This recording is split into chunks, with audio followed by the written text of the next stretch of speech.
पुरुष इच्छा विषय पुरुषार्थ जो ही सोही ದುಃಖ ನಾಶ ಸುಖ ಪ್ರಾಪ್ತಿ ರೂಪ ಮೋಕ್ಷ ಮಾನವು.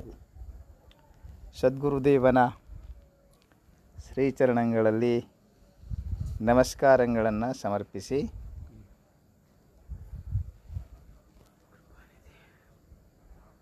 ಸದ್ಗುರುದೇವ ಸಿದ್ಧಾರೂಢ ಭಗವಂತನ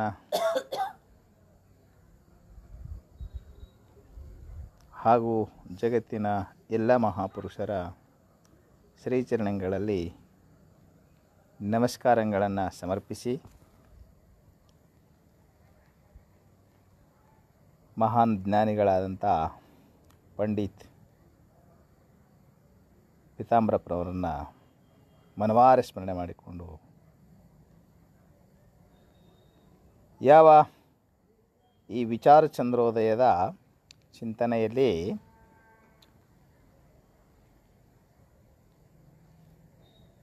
ಶ್ರೋತೃಗಳಾಗಿ ಆಗಮಿಸಿದಂಥ ಮುಮುಕ್ಷು ವೃಂದವೇ ನಿಮ್ಗೆ ಶರಣುಗಳನ್ನು ಸಲ್ಲಿಸಿ ಯಾವ ವಿಚಾರ ಚಂದ್ರೋದಯವನ್ನು ನಾವು ಆರಂಭ ಮಾಡುವ. ವಿಚಾರ ಚಂದ್ರೋದಯ ಅಂಬತಕ್ಕಂಥ ಗ್ರಂಥವನ್ನು ಪಂಡಿತ್ ಪೀತಾಂಬರಪ್ಪನವರು ಬಹಳ ಅದ್ಭುತವಾಗಿ ರಚನೆ ಮಾಡಿದ್ದಾರೆ. ಪಂಡಿತ್ ಅಂಬತಕ್ಕಂಥ ಬಿರುದು ನಿಜವಾಗಿಯೂ ಅವರಿಗೆ ಸಲ್ಲುವಂಥದ್ದು.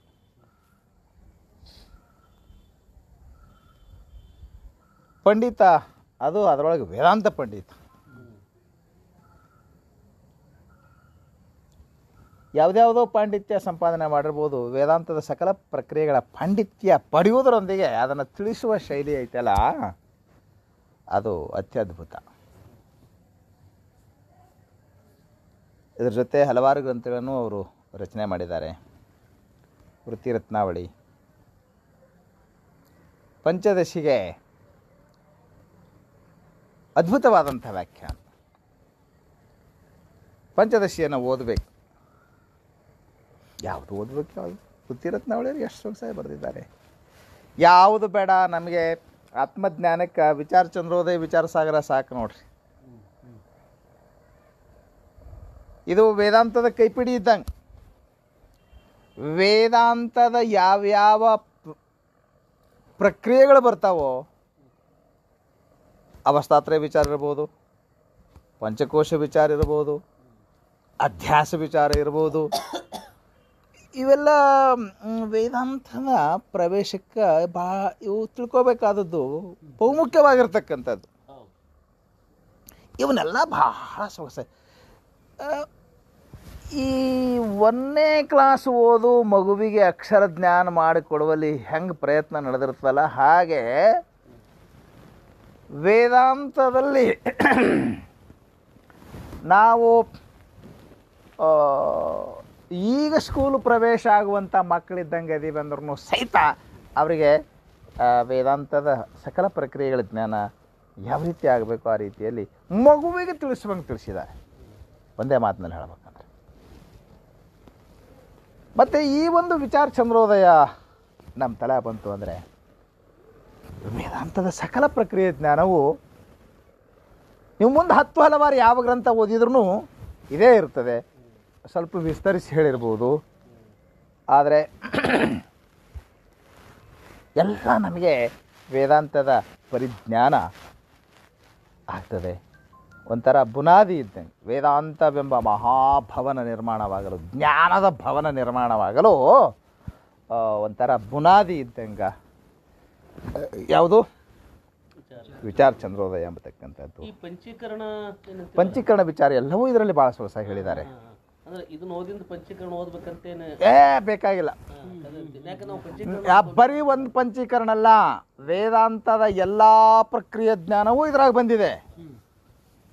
ವೇದಾಂತದ ಪಾರಿಭಾಷಿಕ ಪದಗಳಿಗೆ ಪ್ರತಿಯೊಂದಕ್ಕೂ ಬಹಳ ಸೊಗಸಾಗಿ ಲಕ್ಷಣ ಮಾಡ್ತಾ ಹೋಗ್ತಾ ಇದ್ದಾರೆ. ಅದಕ್ಕೆ ಇದೊಂದು ಓದಿದ್ರೆ ಎಲ್ಲ ವೇದಾಂತ ತಲೆಗೆ ಬಂದಂಗೆ. ಹಾಂ ಈಗ ನೋಡ್ರಿ, ಇದು ವಿಚಾರ ಚಂದ್ರೋದಯ. ಚಂದ್ರನ ಉದಯ ಆಗ್ತದೆ ನಿಮ್ಮ ಹೃದಯಾಕಾಶದಲ್ಲಿ.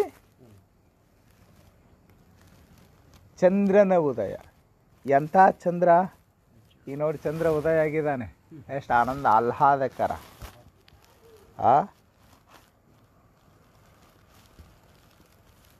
ಇಲ್ಲಿ ವಿಚಾರ ರೂಪಿ ಚಂದ್ರನ ಉದಯ ಆಗ್ತದೆ. ವಿಚಾರ ರೂಪಿ ಚಂದ್ರನ ಉದಯ.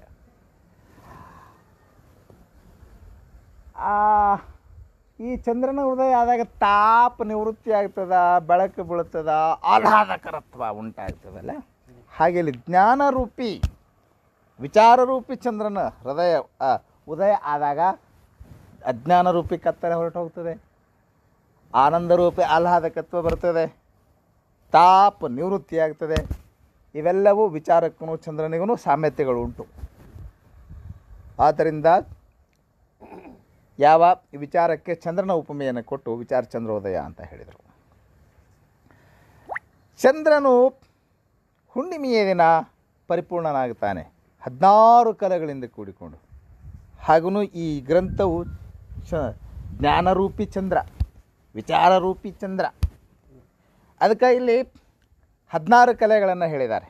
16 ಕಲೆಗಳಲ್ಲಿ ವಿಚಾರ ಅಂಬತಕ್ಕಂಥ ಚಂದ್ರನ ಸಂಪೂರ್ಣ ಉದಯ ಆಗ್ತದೆ ಅಂತ ತಿಳ್ಕೊಂಡು ಇದಕ್ಕೆ ವಿಚಾರ ಚಂದ್ರೋದಯ ಅಂತ, ಶ್ರೀ ವಿಚಾರ ಚಂದ್ರೋದಯ ಅಂತ ಹೆಸರಿಟ್ಟಿದ್ದಾರೆ. ಪ್ರಥಮ ಕಲಾ ಪ್ರಾರಂಭ. ಈಗ ನಾವು ಪ್ರಥಮ ಕಲಾ ಆರಂಭ ಮಾಡ್ತಾ ಇದ್ದೇವೆ. ಪ್ರಥಮ ಕಲೆಯಲ್ಲಿ ಉಪೋದ್ಘಾತ ವರ್ಣನ. ಇಡೀ ಪುಸ್ತಕ ತುಂಬ ಎಲ್ಲ ಏನು ಹೇಳಬೇಕಾಗಿದೆಯಲ್ಲ ಅದನ್ನು ಸುಮ್ಮನೆ ಉಪೋದ್ಘಾತ ಮಾಡ್ತಾರೆ, ನಾಮನಿರ್ದೇಶನ ಮಾಡ್ದಂಗೆ ಮಾಡ್ತಾರೆ. ಏನು ಹೇಳಕ್ಕೆ ಹೊಂಟೀವಿ ಅನ್ನೋದನ್ನು ಹೇಳ್ತಾರೆ. ಇಲ್ಲಿ ಉಪೋದ್ಘಾತ ಅಂದರೆ ಏನು ಮುಂದೆ ಅವರೇ ಹೇಳ್ತಾರೆ, ಅಲ್ಲಿ ಬಂದ ನೋಡೋಣ ಅಂತ. ಈಗ ದೋಹ ಸಂಕ್ಷಿಪ್ತವಾಗಿ ಬಿಡಿಸೋಣ, ಆ ಮುಂದೆ ಅವರೇ ಬಿಡಿಸ್ತಾರೆ ಅದನ್ನು. ಆದರೂ ಸ್ವಲ್ಪ ಹೇಳೋಣ್ಬೇಕಾರೆ ಇವಾಗ.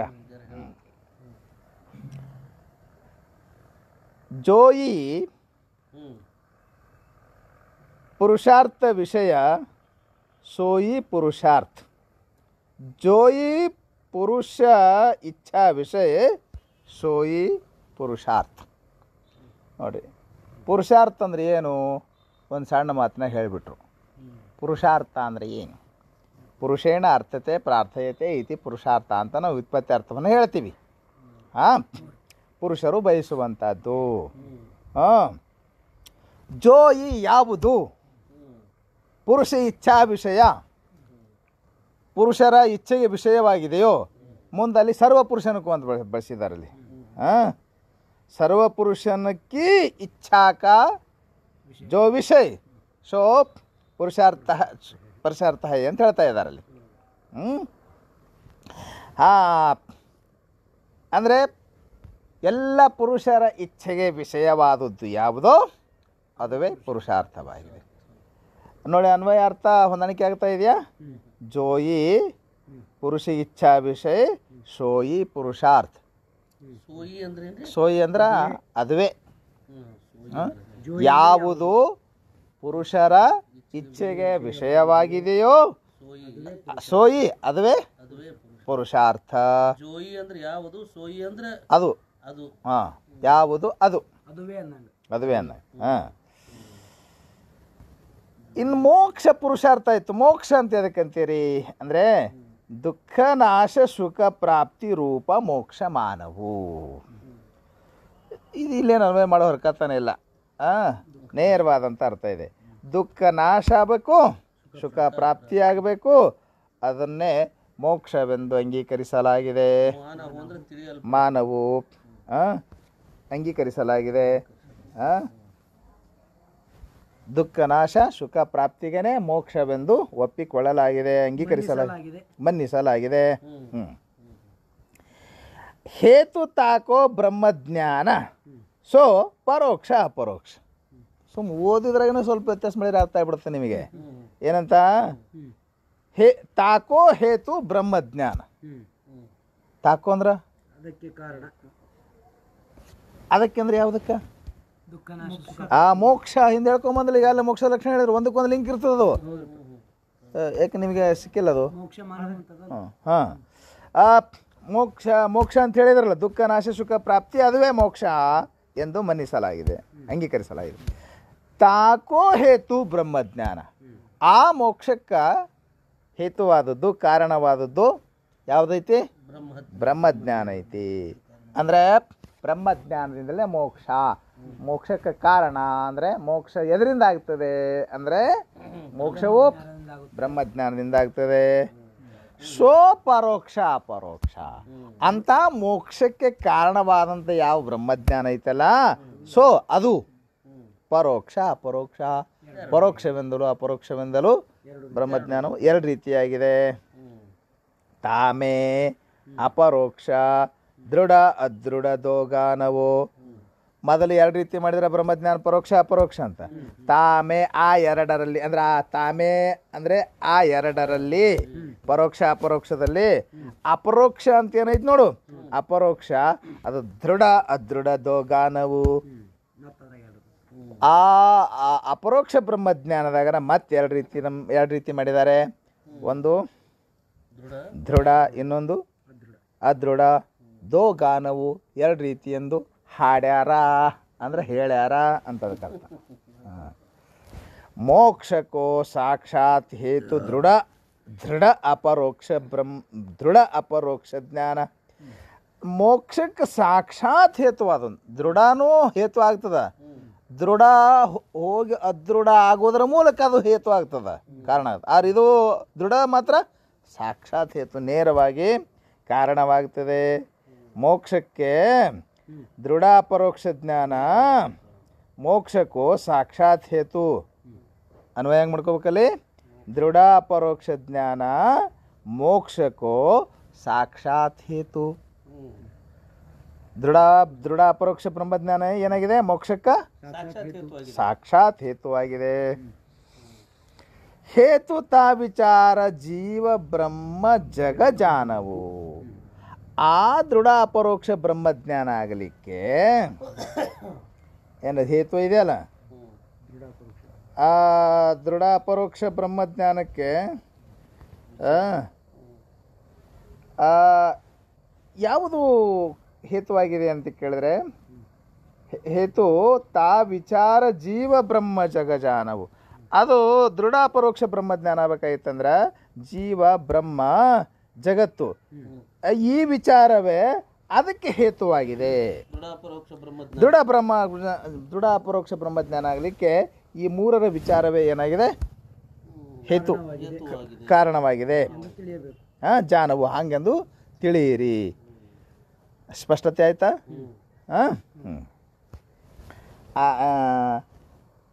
ಹೇತು ಎದಕ್ಕೆ ಹೇತು ಅಂತ ಕೇಳಿದ್ರೆ, ಇದು ದೃಢ ಅಪರೋಕ್ಷ ಬ್ರಹ್ಮಜ್ಞಾನಕ್ಕೆ ಇದು ಹೇತುವಾಗ್ತದೆ. ಯಾವುದು? ಜೀವ ಬ್ರಹ್ಮ ಜಗ ವಿಚಾರ ಇದೇ ಏನಾಗ್ಯದ ಹೇತು, ಕಾರಣ. ಎದಕ್ಕ? ಆ ದೃಢ ಅಪರೋಕ್ಷ ಬ್ರಹ್ಮಜ್ಞಾನ ಆಗಲಿಕ್ಕೆ ಅಲ್ವಾ?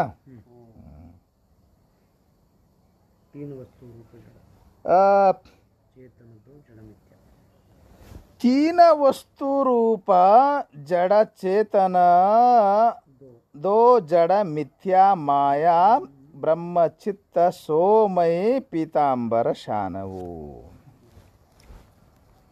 ತೀನ ವಸ್ತು ರೂಪ ಜಡ ಚೇತನ ದೋ. ಈ ಜೀವ ಬ್ರಹ್ಮ ಜಗತ್ತೈತಲ್ಲ, ಅದ್ರೊಳಗ ಎರಡು ಚೇತನ ಅದಾವ. ಒಂದೇನೈತಿ? ಜಡ ಐತಿ.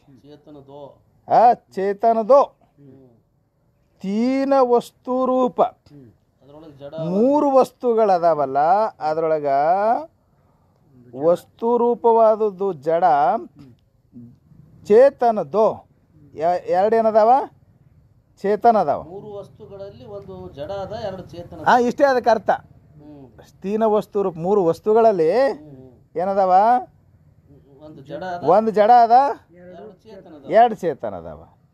ಜಡ ಅಂತ ಏನೈತಿ ನೋಡು, ಜಡ ಮಿಥ್ಯಾ, ಜಡ ಅಂಬತಕ್ಕಂಥದ್ದು ಏನಾಗ್ಯದ ಮಿಥ್ಯಾ ಐತಿ. ಯಾಕೆ ಮಿಥ್ಯಾ ಆಗ್ಯದ? ಅದು ಮಾಯಾ ಐತಿ.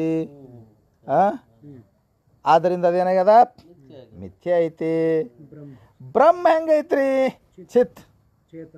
ಅದು ಹೆಂಗೈತಿ? ಬ್ರಹ್ಮ ಅಂಬತಕ್ಕಂಥದ್ದು ಚೇತನ ಸ್ವರೂಪ ಐತಿ, ಚಿದ್ರೂಪ ಐತಿ. ಸೋಮೈ ಅದುವೇ ನಾನು. ಪೀತಾಂಬರ ಶಾನು ಪೀತಾಂಬರರು ಅದುವೇ ನಾನೆಂದು ಏನು ಮಾಡಿದಾರ? ತಿಳ್ಕೊಂಡಾರ. ಅದು ನಾ ಅಂತ ಅವ್ರಿಗೆ ಗಟ್ಟಿ ಜ್ಞಾನ ಅವರು ಮಾಡ್ಕೊಂಡಿದ್ದಾರೆ. ಶಾನಹು ಯಾರು ಅದನ್ನು ಗಟ್ಟಿ ಮಾಡ್ಕೊಂಡಾರ? ಪೀತಾಂಬರ. ಏನು ಗಟ್ಟಿ ಮಾಡ್ಕೊಂಡಾರ? ಬ್ರಹ್ಮ ಚಿತ್ತ ಸೋಮೈ ಪೀತಾಂಬರ ಅಂದ್ರೆ ನಾನು ಬ್ರಹ್ಮ, ಚಿದ್ರೂಪವಾದ ಬ್ರಹ್ಮವೇ ನಾನಿದ್ದೀನಿ ಅಂತ ಶಾನವು ನಿಶ್ಚಯ ಮಾಡ್ಕೊಂಡಿದ್ದಾರೆ. ಇದ್ರೊಳಗೆ ಈ ಜೀವನ ಬಗ್ಗೆ ಹೇಳಿಲ್ಲಲ್ಲ. ಇದು ಜಡ, ಎರಡು ಚೇತನ. ಸೋಮೈ ಚೇತನ ಜೀವ ಬ್ರಹ್ಮ.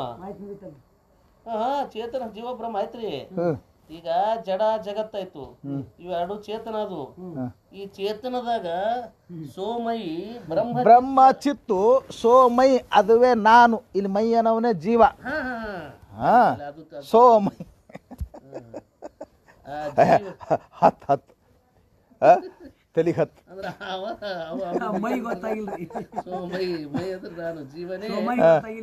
ಜೀವ ಏನಾಗ ಅವನು ಬ್ರಹ್ಮಸ್ವರೂಪನೇ ಆಗಿದ್ದಾನೆ. ಅದುವೇ ನಾನೆಂದು ಪೀತಾಂಬರ ಏನು ಮಾಡಿದಾನ? ಈ ಸೋಮೈ ನಾ ಅಂಬತಕ್ಕಂಥ ಜ್ಞಾನ ಐತಲ್ಲ, ಆ ಪೀತಾಂಬರಪ್ಪನವರು ಅದನ್ನ ಶಾನವು ನಿಶ್ಚಯಿಸಿದ್ದಾರೆ, ನಿಶ್ಚಯ ಮಾಡ್ಕೊಂಡಿದ್ದಾರೆ. ಅವಕ್ಕೆ ನೋಡಿ ಅಲ್ಲಿದಲ್ಲಿ ಜರ ಅರ್ಥ ಬರ್ಕೋಬೇಕು, ಇಲ್ಲ ಕೆಳಗೆ ಅರ್ಥ ಬರ್ದಿರ್ತಾರೆ ಬೇಕಾರೆ. ಅವನ್ನ ಅಂಕಿ ಕೊಟ್ಟಿರ್ತಾರ ನೋಡ್ರಿ, ಅವು ಅಪ್ರಸಿದ್ಧ ಶಬ್ದಗಳ ಅಂಕಿ ಕೊಟ್ಟು ಕೆಳಗೆ ಅರ್ಥ ಬರ್ದಾರ. ಜೋಯಿ ಸೋಯಿ ಮಾನಹು ಗಾನಹು ಜಾನಹು ಶಾನಹು ಕಿವಿಗೆ ಗೊತ್ತಾಗಲ್ಲ. ಅಪ್ರಾಸ ಶಬ್ದಗಳು ಅಲ್ಲ ಅಲ್ಲ ನಮ್ಗೆ ಗೊತ್ತಾಗಲ್ಲ. ಅಲ್ಲ ಈಗ ಅರ್ಥ ಆಗ್ತದಲ್ಲ ನಾ ಹೇಳಿದ್ಮೇಲೆ. ಈಗ ಓದಿದ್ರ ಆಧ್ಯಾತ್ಮಿಕ ಶಬ್ದಗಳು ಏನೋ ಜರ ಗೊತ್ತಾಗ್ತಾವ, ಈ ಹಿಂದಿ ಶಬ್ದನೇ ಗೊತ್ತಾಗಲ್ಲ ನಾವು. ಅವಕ್ಕೆ ಅರ್ಥ ಹೇಳದವಲ್ಲ. ಈಗ ನೀವು ಓದಿರ್ ಸ್ಪಷ್ಟ ಅರ್ಥ ಆಗ್ತಲ್ಲ, ದೋಹಾ ಓದಿರ್ ಸ್ಪಷ್ಟ ಅರ್ಥ ಆಗ್ತಲ್ಲ. ನಿಶ್ಚಯ ಕರೋ ಅಂತ ನೋಡ್ರಿ, ಅದಕ್ಕೆ ಅದು ಶಾನಹು ಅಂದಿದ್ಕ ನಾ ಏನ್ ಹೇಳಿದೆ ಹಂಗ 70 ಮಂದಿ ತಗೊಂಡು ನಿಶ್ಚಯ ಮಾಡಿದ್ದಾರೆ. ಸಂಖ್ಯೆ ಹಾಕಿ ಕೆಳಗೆ ಅರ್ಥ ಬರ್ದಿರ್ತಾರ ನೋಡ್ರಿ. ಈಗೇನು ನಾವು ಅರ್ಥ ಮಾಡ್ಕೊಂಡವಲ್ಲ ದೋಹಾ, ಅದನ್ನೇ ಪ್ರಶ್ನೋತ್ತರ ರೂಪದಲ್ಲಿ ಅದನ್ನೇ ಭಾಳ ಸೊಗಸಾಗಿ ಬಿಡಿಸ್ತಾ ಹೋಗ್ತಾರೆ ನೋಡ್ರಿ. ಇವಾಗ ಪ್ರಶ್ನೆ, ಪುರುಷಾರ್ಥ ಸೋ ಕ್ಯಾ ಹೈ? ಪುರುಷಾರ್ಥ ಅಂದರೆ ಎದಕ್ಕಂತಾರೆ? ಸುಮ್ಮನೆ ಅಷ್ಟೇ ಹೇಳ್ಕೊಂತ ಹೋಗೋಣ, ಅವ್ರು ಬಿಡ್ಸ್ಕೊಂಡು ಹೋಗೋದು ಸುಮ್ಮನೆ ವಿಸ್ತಾರ ಪ್ರವಚನ ಮಾಡೋದೇನು ಬೇಡ. ಅದ್ರದ್ದೇ ಅದ್ರೊಳಗಿನ ಶಬ್ದಗಳೇ ನಮ್ಗೆ ಗೊತ್ತಾಗೋದು. ಸೋ ಅಂತ ಹೇಳಿದ್ರಲ್ಲ, ನಿನಗೆ ಪುರುಷ ಸೋ ಅಂದ್ರೆ ಅಂದರೆ सर्व पुरुषन की इच्छा का जो विषय सो पुरुषार्थ है. सर्व पुरुषन की ಎಲ್ಲಾ ಪುರುಷರ ಇಚ್ಛಾ ಕಾ ಜೋ ವಿಷಯ, ಇಚ್ಛೆಗೆ ಯಾವುದು ಜೋ ಯಾವುದು ವಿಷಯ, ಸರ್ವರ ಇಚ್ಛೆಗೆ ಯಾವುದು ವಿಷಯವಾಗಿದೆಯೋ ಸೋ ಪುರುಷಾರ್ಥ ಹೇ, ಅದಕ್ಕೆ ಪುರುಷಾರ್ಥ ಅಂತಾರ. ಇಲ್ಲಿ ನೋಡ್ರಿ, ಇವು ಸೋಪ ನಮ್ಗೆ ಯಾಕೆ ಗೊತ್ತಾಗಲ್ಲ ಅಂದ್ರ, ಪುರುಷಾರ್ಥ ಸೋ ಕ್ಯಾ ಹೈ ಅನ್ನಲ್ಲಿ ಪುರುಷಾರ್ಥ ಅಂದರೆ ಏನು ಅಂತ ಕೇಳಿದ್ರಿ, ಹೌದಲ್ಲ? ಇಲ್ಲಿ ಜೋ ವಿಷಯ ಸೋ ಪುರುಷಾರ್ಥ ಹೈ, ಅದುವೇ ಅಲ್ಲ. ಹಿಂಗ ಶಬ್ದಗಳು ಬೇರೆ ಬೇರೆ ನಮ್ಗೆ ಅರ್ಥ ಆಗ್ತಾವ್ರಿ. ಏನಿಲ್ಲ, ಇದು ಭಾಳ ಈಜಿ ಐತೆ. ಜರ ಹಿಂದಿ ಈ ನಮ್ಮ ಬೀದರ್ ಭಾಗದಲ್ಲಿರೋರಿಗೆ ಹಿಂದಿ ಅಗದಿ ಈಜಿ ಇರ್ತಾರೆ. ನಿಮಗೆ ಹಿಂದಿ ಕಲ್ಪನಾ ಇರಂಗಿಲ್ಲ. ಹಿಂಗಾಗಿ ಇವನು ಜೋ ಸೋ ಇಂಥವಕ್ಕೂ ಅರ್ಥ ಹೇಳ್ಬೇಕಾಗ್ತವ ಅವ್ರಿಗೆ. ನಾ ಅಲ್ಲ, ಪ್ರತಿಯೊಂದು ಶಬ್ದಕ್ಕೂ ಅರ್ಥ ಹೇಳಕತ್ತೇನಲ್ಲ.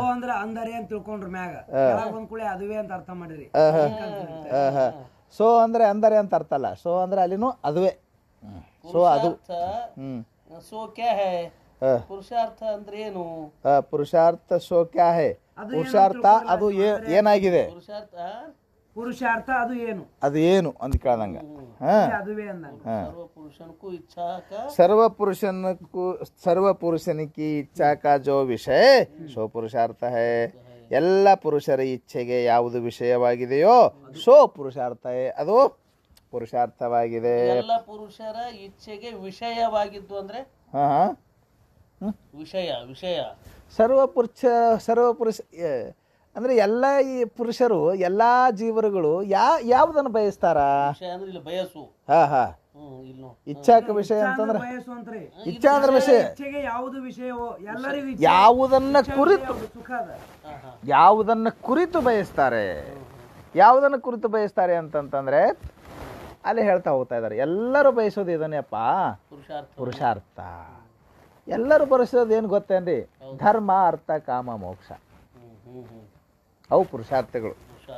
ಹಾ ಆ ಟಿಪ್ಪಣಿ ಅಲ್ಲಿ ನೋಡ್ರಿ, ಅದ್ರ ಮೇಲೆ ಪುರುಷಾರ್ಥ ಅಂತ ಶಬ್ದ ಬಂದಿದೆ ನೋಡಿ. ಅದ್ರ ಮ್ಯಾಗ ಒಂದು ಟಿಪ್ಪಣಿ ಬರ್ದಾನ. ಆ ಟಿಪ್ಪಣಿ ಇವಾಗ ಅದಕ್ಕೆ ಸಂಬಂಧಪಟ್ಟಂಗೆ ಆಗ್ತದದು. ಇಲ್ಲೇ ನೋಡ್ಕೊಂಡು ಹೋಗ್ಬೇಕು ಅದಕ್ಕೆ, ಅಂದ್ರೆ ಚೆನ್ನಾಗಿ ಅರ್ಥ ಇರ್ತದೆ. ಎಲ್ಲಿ ಬರ್ದಾರ ಅದನ್ನ? ಅದ್ರ ಮೇಲೆ ಬರ್ದಾರ ಕೆಳಗೆ ಗೆರಿ ಕೆಳಗೆ ಅಲ್ಲಿ ಒಂದತ್ತು ಬರೆದ ಆ ಪ್ರತಿಪಾದನೆ. ಗರಿ ಇಲ್ಲಿ ನೋಡ್ರಿ, ಇದ್ರ ಮ್ಯಾಗ ಏನೈತಿ? ಪುರುಷಾರ್ಥ 5 ಐತಿ. ಅದ್ರ ಮ್ಯಾಗ ಪುರುಷಾರ್ಥ ಶಬ್ದದ ಮ್ಯಾಗ 5 ಐತಲ್ರಿ. ಆ ಗೆರಿ ಕೆಳಗೆ 5 ಎಲ್ಲ ಐತಿ ಹೋಗಿ ಗುರ್ತಾಯಿಸ್ಬೇಕು. ಒಂದದ ಇದು, ಅದ್ರ ತೆಳಗಿಂದ ಒಂದದ. ನಾವು ಓದ್ತೀವಿ ನೋಡ್ರಿಪ್ಪ. ಕಿಲ್ಕಿಲದ ಧರ್ಮ अर्थ काम मोक्ष इन चारी का नाम पुरुषार्थ है. तिनमें प्रथम के 3 गौण है. तीन में प्रथम के 3 गौण है. तिनको छोड़ी के यहाँ अंत के मुख्य पुरुषार्थ का ग्रहण है. ಆ ಪುರುಷಾರ್ಥ ಅನ್ನುವಲ್ಲಿ ಒಂದು ಟಿಪ್ಪಣಿ ಬರೆದ್ರು ನೋಡ್ರಿ. ಅದಕ್ಕೆ ಅರ್ಥ ಏನು ಅಂತ ಕೇಳಿದ್ರೆ, ನೀವು ಓದಿದ್ರೆ ಅರ್ಥ ಇರಬೇಕು. ಧರ್ಮ ಅರ್ಥ ಕಾಮ ಮೋಕ್ಷ, ಧರ್ಮ ಅರ್ಥ ಕಾಮ ಮೋಕ್ಷ. ಇನ್ನು ಚಾರಿಕಾ ನಾಮ ಪುರುಷಾರ್ಥ. ಇವು 4ಕ್ಕೂ ಈ 4ಕ್ಕೂ ಇನ್ನಂತಂದ್ರೆ ಈ 4ರ ಹೆಸರೇ ಈ 4ರ ಹೆಸರೇ ಪುರುಷಾರ್ಥ ಇದೆ. ತಿನ್ಮೆ ಅವುಗಳಲ್ಲಿ ಪ್ರಥಮಕ್ಕೆ 3 ಗೌಣ ಹೈ. ಮೊದಲಿನ 3 ಗೌಣ ಅದಾವ. ಅಂದ್ರೆ ಮೊದಲಿನ 3 ಯಾವ್ಯಾವುದು? ಧರ್ಮ ಅರ್ಥ ಕಾಮ 3 ಗೌಣ ಹೈ. ತಿನುಕು ಚೋಡಿಕೆ ಆ 3ಅನ್ನು ಬಿಟ್ಟು ಯಹ ಇಲ್ಲಿ ಅಂತಕ್ಕೆ ಮುಖ್ಯ ಪುರುಷಾರ್ಥಕ ಗ್ರಹಣ ಹೈ. ಇಲ್ಲಿ ಪುರುಷಾರ್ಥ, ಇಲ್ಲಿ ಕೊನೆ ಪುರುಷಾರ್ಥವನ್ನು ಗ್ರಹಿಸಿದ್ದಾರೆ. ಇಲ್ಲಿ ಕೊನೆ ಪುರುಷಾರ್ಥ ಯಾವುದು? ಮೋಕ್ಷ. ಮುಖ್ಯ ಪುರುಷಾರ್ಥ, ಅದು ಮುಖ್ಯ ಪುರುಷಾರ್ಥ. ಇವು 3 ಅಮುಖ್ಯ ಪುರುಷಾರ್ಥ. ಇಲ್ಲಿ ಪುರುಷಾರ್ಥ ಅಂದ್ರೆ ನೀವು ವಸು ತಗೊಳ್ಬಾರ್ದು. ಇನ್ಮೇಲೆ ಮುಖ್ಯ ಪುರುಷಾರ್ಥ ಯಾವುದು? ಅದೇ ಪುರುಷಾರ್ಥ. ಇಲ್ಲಿ ಪುರುಷಾರ್ಥ ಅಂತಂದಾಗ ನೀವು ಮೋಕ್ಷ ಅಂತಾನೆ ಗ್ರಹಿಸಬೇಕು. ಗೊತ್ತಾಯ್ತಾ? ನೋಡಿ, ಸ್ಪಷ್ಟತೆ ಮಾಡ್ಕೊಂತ ಹೋಗ್ಬಿಡ್ತಾರೆ ಅಲ್ಲಿದಲ್ಲೇ ಅವರೇ. ನಾವೇನು ಭಾಳ ತಲೆ ಕಡಿಸ್ಕೊಳ್ಳೋ ಹರ್ಕತಾನೆ ಇಲ್ಲ. ಅದು ಇಲ್ಲಿ ಪುರುಷಾರ್ಥ ಅಂದ್ಕೊಂಡೆ ಪುರುಷಾರ್ಥ 4 ಅದಾವ. ಧರ್ಮ ಅರ್ಥ ಕಾಮ ಮೋಕ್ಷ. ಅದರಲ್ಲಿ ಯಾವುದ್ರಿ ಯಾವುದನ್ನು ಈ ಪುರುಷಾರ್ಥವನ್ನು ಗ್ರಹಿಸ್ಬೇಕ್ರಿ ಇಲ್ಲಿ ಅಂತ ಕೇಳಿದ್ರೆ, ಅವು 3ಕ್ಕಿಂತಲೂ ಕೊನೆಯದಾಗಿರ್ತಕ್ಕಂಥ ಮೋಕ್ಷ ಪುರುಷಾರ್ಥವನ್ನೇ ಇಲ್ಲಿ ಗ್ರಹಿಸಬೇಕು. ಯಾಕಂದ್ರೆ ಅವು ಗೌಣ ಅದಾವ. ಮೋಕ್ಷ ಅಂತಕ್ಕಂಥದ್ದು ಮುಖ್ಯ ಪುರುಷಾರ್ಥವಾಗಿದೆ. 2ನೇ ಪ್ರಶ್ನೆ, ನೀವು ಸರ್ವ ಪುರುಷರ ಇಚ್ಛೆಗೆ ವಿಷಯವಾದದ್ದೇ ಅಂದ್ರೆ ಎಲ್ಲರೂ ಯಾವುದು ಬಯಸ್ತಾರೋಡಪ್ಪ ಅದಕ್ಕೆ ಪುರುಷಾರ್ಥ ಅಂತನ್ರಿ ಅಂತ ಹೇಳಿದ್ರಿ. ಹಾಗಾದ್ರೆ ಎಲ್ಲರೂ ಏನು ಬಯಸ್ತಾರ ಅಂತ ನೋಡಿ, ಎಷ್ಟು ಚಂದದ ಪ್ರಶ್ನೆ ಕೇಳ್ತಾ ಇದ್ದಾರೆ ಅವರು. ಸರ್ವ ಪುರುಷನಕ್ಕೂ ಕಿಸ್ಕಿ ಇಚ್ಛಾ ಹೋವೆ ಹೇ. ಎಲ್ಲ ಪುರುಷರಿಗೆ ಅಂದ್ರೆ ಎಲ್ಲ ಜೀವರುಗಳಿಗೆ ಯಾವ್ದ್ರ ಇಚ್ಛಾ ಆಗ್ತದ್ರಿ ಅಂದಿಕಾರು. ಸರ್ವ ಪುರುಷನಕ್ಕೂ ಸರ್ವ ದುಃಖನಕಿ ನಿವೃತ್ತಿ ಅವ್ರ ಪರಮಾನಂದ ಕಿ ಪ್ರಾಪ್ತಿ ಕಿ ಇಚ್ಛಾ ಹೋವೆ ಹೇ. ಎಲ್ಲರಿಗೆ ಇದೇ ಇಚ್ಛಾ ಇರ್ತದೆ. ಈ ಸದ್ಯ ಕರೋನಾದಿಂದ ಹೆಂಗೆ ಬಚಾವ್ ಆಗ್ಬೇಕು ಅನ್ನೋದು ಇಚ್ಛೆ ಇದೆ. ಅಂದ್ರೇನು? ಭಯದ ನಿವೃತ್ತಿನೇ ಅಲ್ಲ, ದುಃಖದ ನಿವೃತ್ತಿನೇ ಅಲ್ಲ. ಅದಕ್ಕಂದ್ರೆ ನೋಡು ಏನಂದ್ರು, ಸರ್ವ ಪುರುಷನಕ್ಕೂ ಸರ್ವ ದುಃಖನಕಿ. ಎಲ್ಲ ದುಃಖಗಳು ಒಂದೇ ಅಲ್ಲ ಅದ್ರಾಗ. ಎಲ್ಲ ದುಃಖಗಳ ನಿವೃತ್ತಿ ಅಂತಂದ್ರೆ ಹೊರಟು ಹೋಗೋದು, ಬಿಟ್ಟು ಹೋಗೋದು, ನಿವೃತ್ತಿ ಆಗೋದು, ಬಿಡುಗಡೆ ಆಗೋದು, ಪೆನ್ಷನ್ ಆಗೋದು. ಅದರಿಂದ ಸರ್ವ ದುಃಖಗಳಿಂದ ಅವ್ರ ಪರಮಾನಂದಕ್ಕೆ ಪ್ರಾಪ್ತಿಕಿ. ಬರೇ ದುಃಖ ಹೋಗ್ಬೇಕಂತ ಅಡ್ಡೆ ಬೇಸಂಗಿಲ್ಲ. ದುಃಖ ಹೋಗಿ ಎಲ್ಲ ದುಃಖ ಹೋಗಿ ಪರಮಾನಂದರ ಪ್ರಾಪ್ತಿ ಪರಮಾನಂದದ ಪ್ರಾಪ್ತಿ ಆಗ್ಬೇಕು. ಅಂದ್ರ ಪರ್ಮನೆಂಟ್ ಹ್ಯಾಪಿನೆಸ್, ಇಟರ್ನಲ್ ಬ್ಲಿಸ್ ಅಂತಾರ. ಪರಮಾನಂದ ಅಂದ್ರೇನು? Eternal bliss, permanent happiness. Eternal bliss ಅರ್ಥ ರೀ? ಇಟರ್ನಲ್ ಬ್ಲಿಸ್ ಅಂದ್ರೆ ಅದೇ ಪರಮಾನಂದ. ಪರ್ಮನೆಂಟ್ ಸುಖ, ಪರ್ಮನೆಂಟ್ ಸುಖ. ಶ್ರೇಷ್ಠವ. ಪರಮ ಅಂದ್ರೆ ಶ್ರೇಷ್ಠ, ಆನಂದ ಅಂತಂದ್ರೆ ಆನಂದ. ಶ್ರೇಷ್ಠವಾದ ಆನಂದ. ಶ್ರೇಷ್ಠವಾದ ಆನಂದ ಅಂದ್ರೆ ಶಾಶ್ವತವಾದ ಆನಂದ. ಸಾಕೆನಿಸದ ಸಭೆಯದ ಬೇರೊಂದನು ಬೇಕೆನಿಸದ ಆ ಆನಂದ. ಅದರ ಪ್ರಾಪ್ತಿಗೆ ಇಚ್ಛೆ ಹೋವೆ ಹೇ. ಎಲ್ಲ ದುಃಖ ನಿವೃತ್ತಿ ಆಗಬೇಕು, ಶಾಶ್ವತವಾದಂಥ ಆನಂದ ಸುಖ ಸಿಗಬೇಕಂಬತಕ್ಕಂಥ, ಅದ್ರ ಪ್ರಾಪ್ತಿ ಆಗ್ಬೇಕಂಬತಕ್ಕಂಥ ಇಚ್ಛೆ ಎಲ್ಲರಿಗೆ ಆಗ್ತದ. ಪ್ರಶ್ನೆ, ಮೂರನೇ ಪ್ರಶ್ನೆ, ಸರ್ವ ದುಃಖನಿಕ್ಕೆ ನಿವೃತ್ತಿ और परमानंद की प्राप्ति सो क्या है?